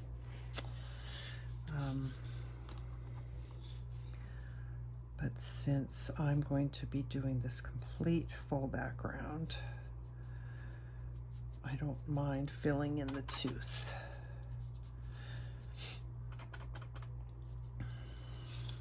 Don't go too far now. Don't get ahead of yourself. Jeez Louise, Karen.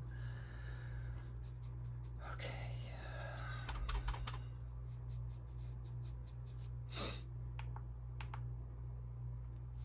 Ay, ay, ay.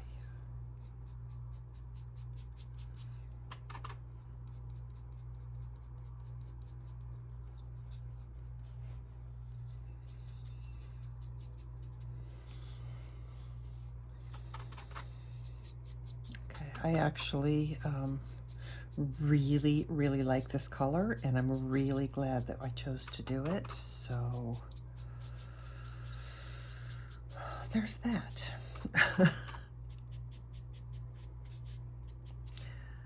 Just tore my sponge thingy. Let's see if I have a clean bit of this one. Sometimes these they last a lot better.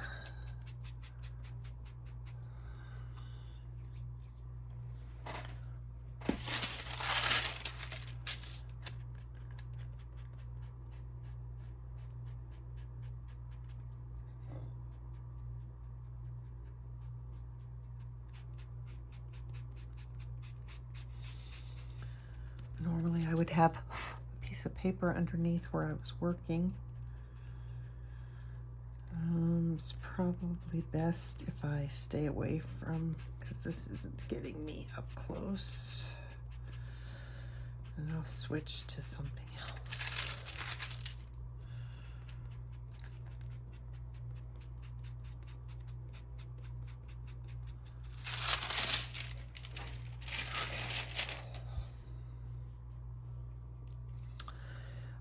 I'm going to tell you guys that when I finish doing this background, I'm ending this video.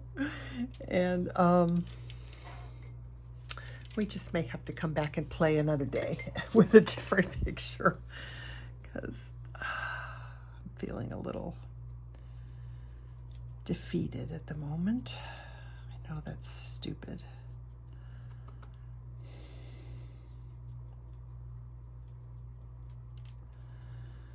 So all this should have been done first. So we'll have to go over that again with a little bit of stuff. And I actually want to add some white in here. I don't want it to just be a solid blue background. So I will grab this. Is this the broken one? No, this, and turn it around. We'll get the white just right here. And we're going to mix some of that in here with this.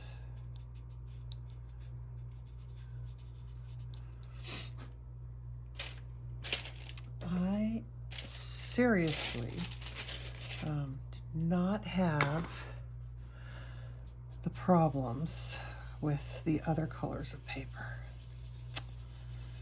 So I don't know what is going on there.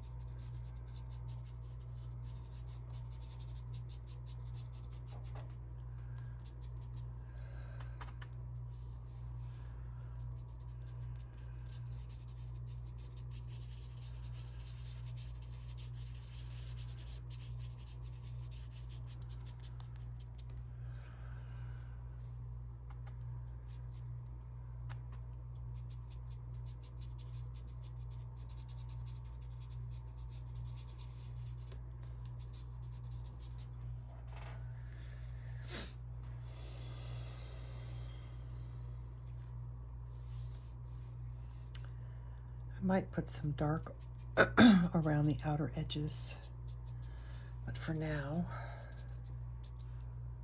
I think that's good enough.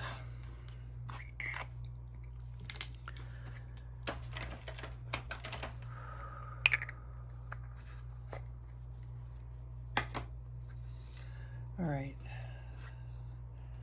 let's see here.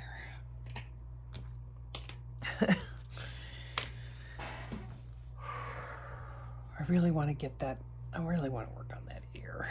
I do, I really do. I don't want to quit. I don't want to be a quitter.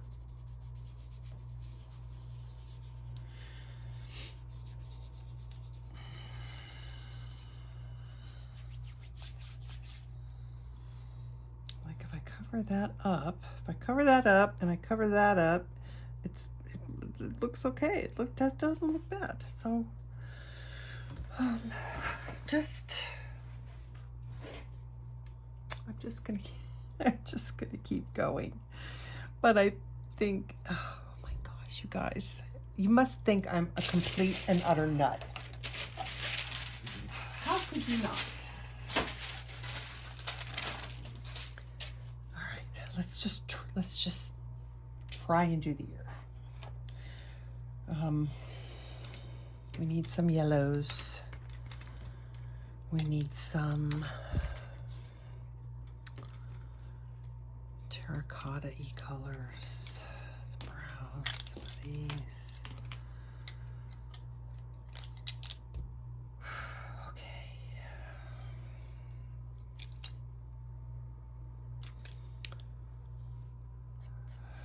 I'm going to start with this pretty yellow color. I can go over it and tone it down with, you know, cream or white.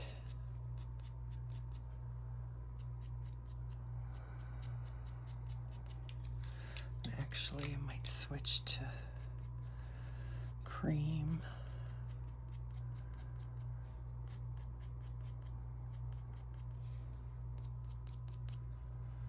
this is still not light enough. All of this in here needs to be lighter. I might have made the mistake and put down too much dark to start with, but all the teachers all say don't be a bit like, they all say beginners make the mistake of not going dark enough. So I was trying to avoid that mistake.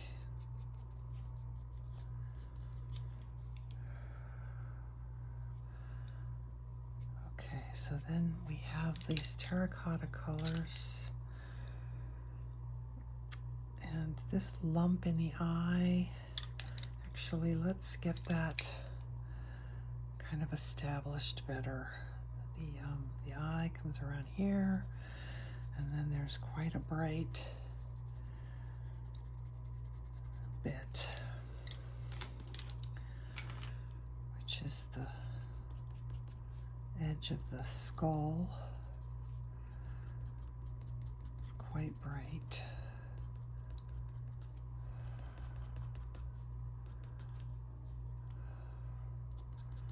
But kind of yellowy, so bring the yellow down in here. And actually in the reference photo, there's not a lot of texture here because it's so bright that it's just fading out to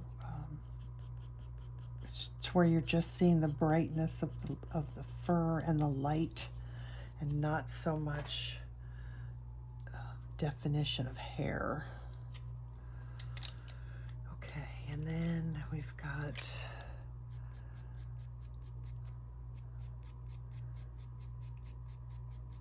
some of this.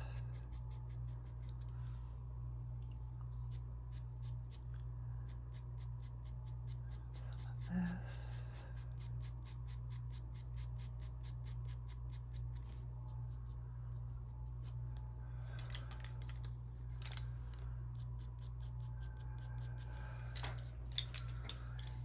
And then I think I'm going to use this one.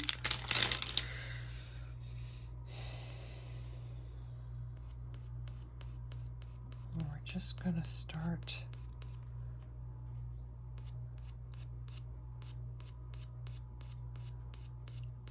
with the hairs.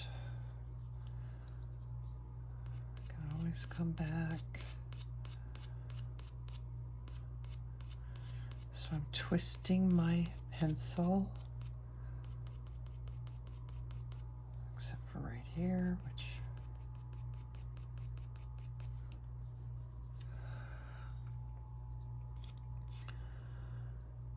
so this is not necessarily going to be, let's see, let's try and get some of the reference photo accurate here. We've got this fur coming off. We've got some long ones coming from here and then right about the center of the eye.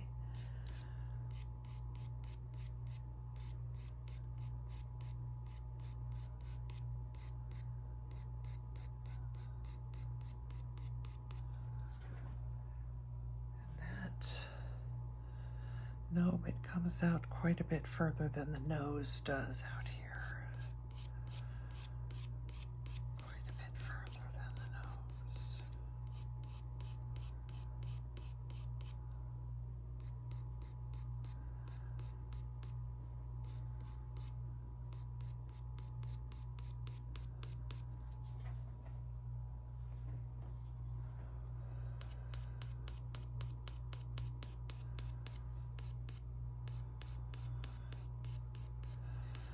I'm going to overlap that color a little bit and then blend it from where, and I think this is going to take me forever. Do I want to add some PanPastels? Maybe. Get a brand new spongy thingy. We don't want to contaminate, and let's try this.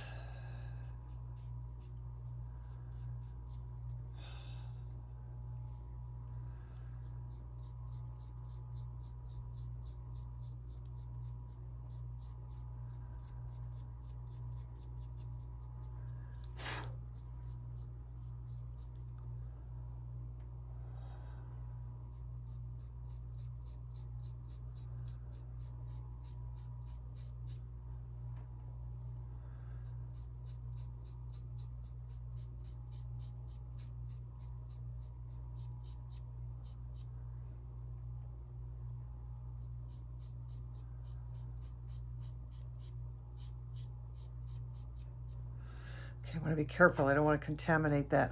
I feel like this brush is turning it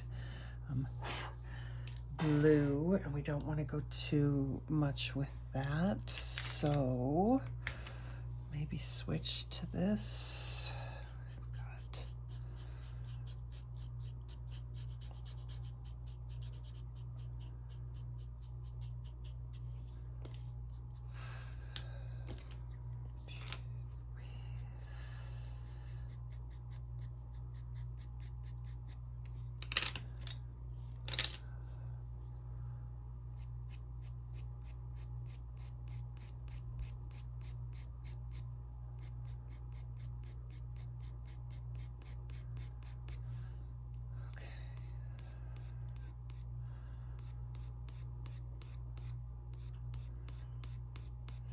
Again, I kind of don't feel like I know what I'm doing because I feel like my hair has now turned blue.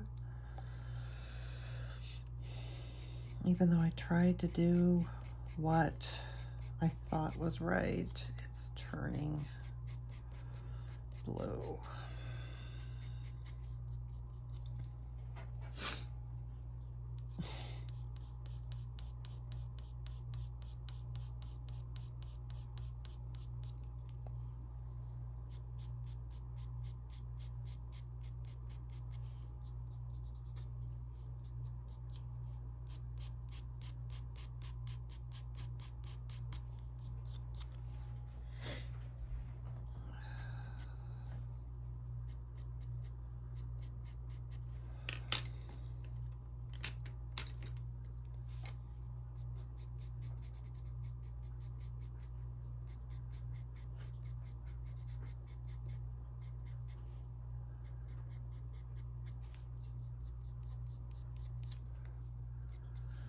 So this line is not,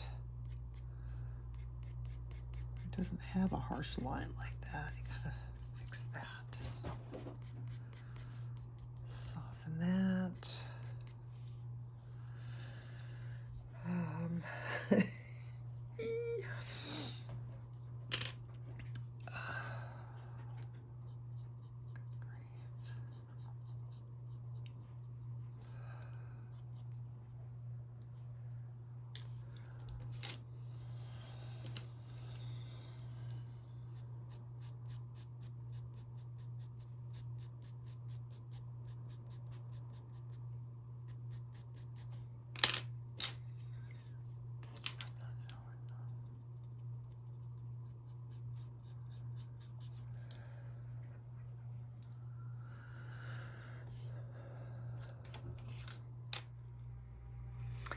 Hey guys, okay, so it's me, I'm back, and it's actually a day or two later after I filmed the last little section, and I seriously debated on whether or not I should even put this video out there for you guys, because honestly, I struggled through the whole thing, and it wasn't so much that I struggled, well, it was that I struggled with getting the piece the way I wanted it, but it was also, I struggled a little bit with doing it on camera.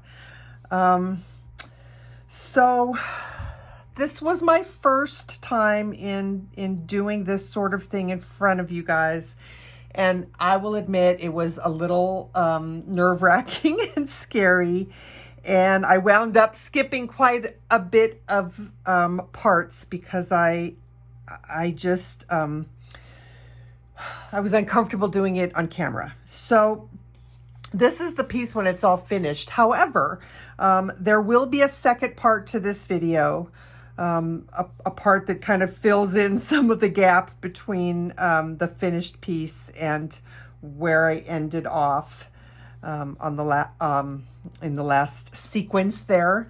But it, you know, I just decided, just put it out there, show you guys, you know, I'm just a human girl, and I make mistakes, and I don't always do things the way I ideally would want them done as far as this video goes. But it was the first of of hopefully many, where I can show you my progression and what I'm doing with the dog portraits, and hopefully some other stuff too. I don't want to just do dog portraits. I would like to do some other things. So I will continue to videotape those, and I hope you understand that you know, this is how this video went. So I will this is going up, and then I'll get the second part of the video that shows between then and now, and I'll get that up. That's about an hour long, and hopefully I'll do better on the next one. So thank you so much for hanging out with me. I love you all, and until I see you again, take care of yourselves, take care of each other. Happy arting, happy coloring. Love ya. Bye.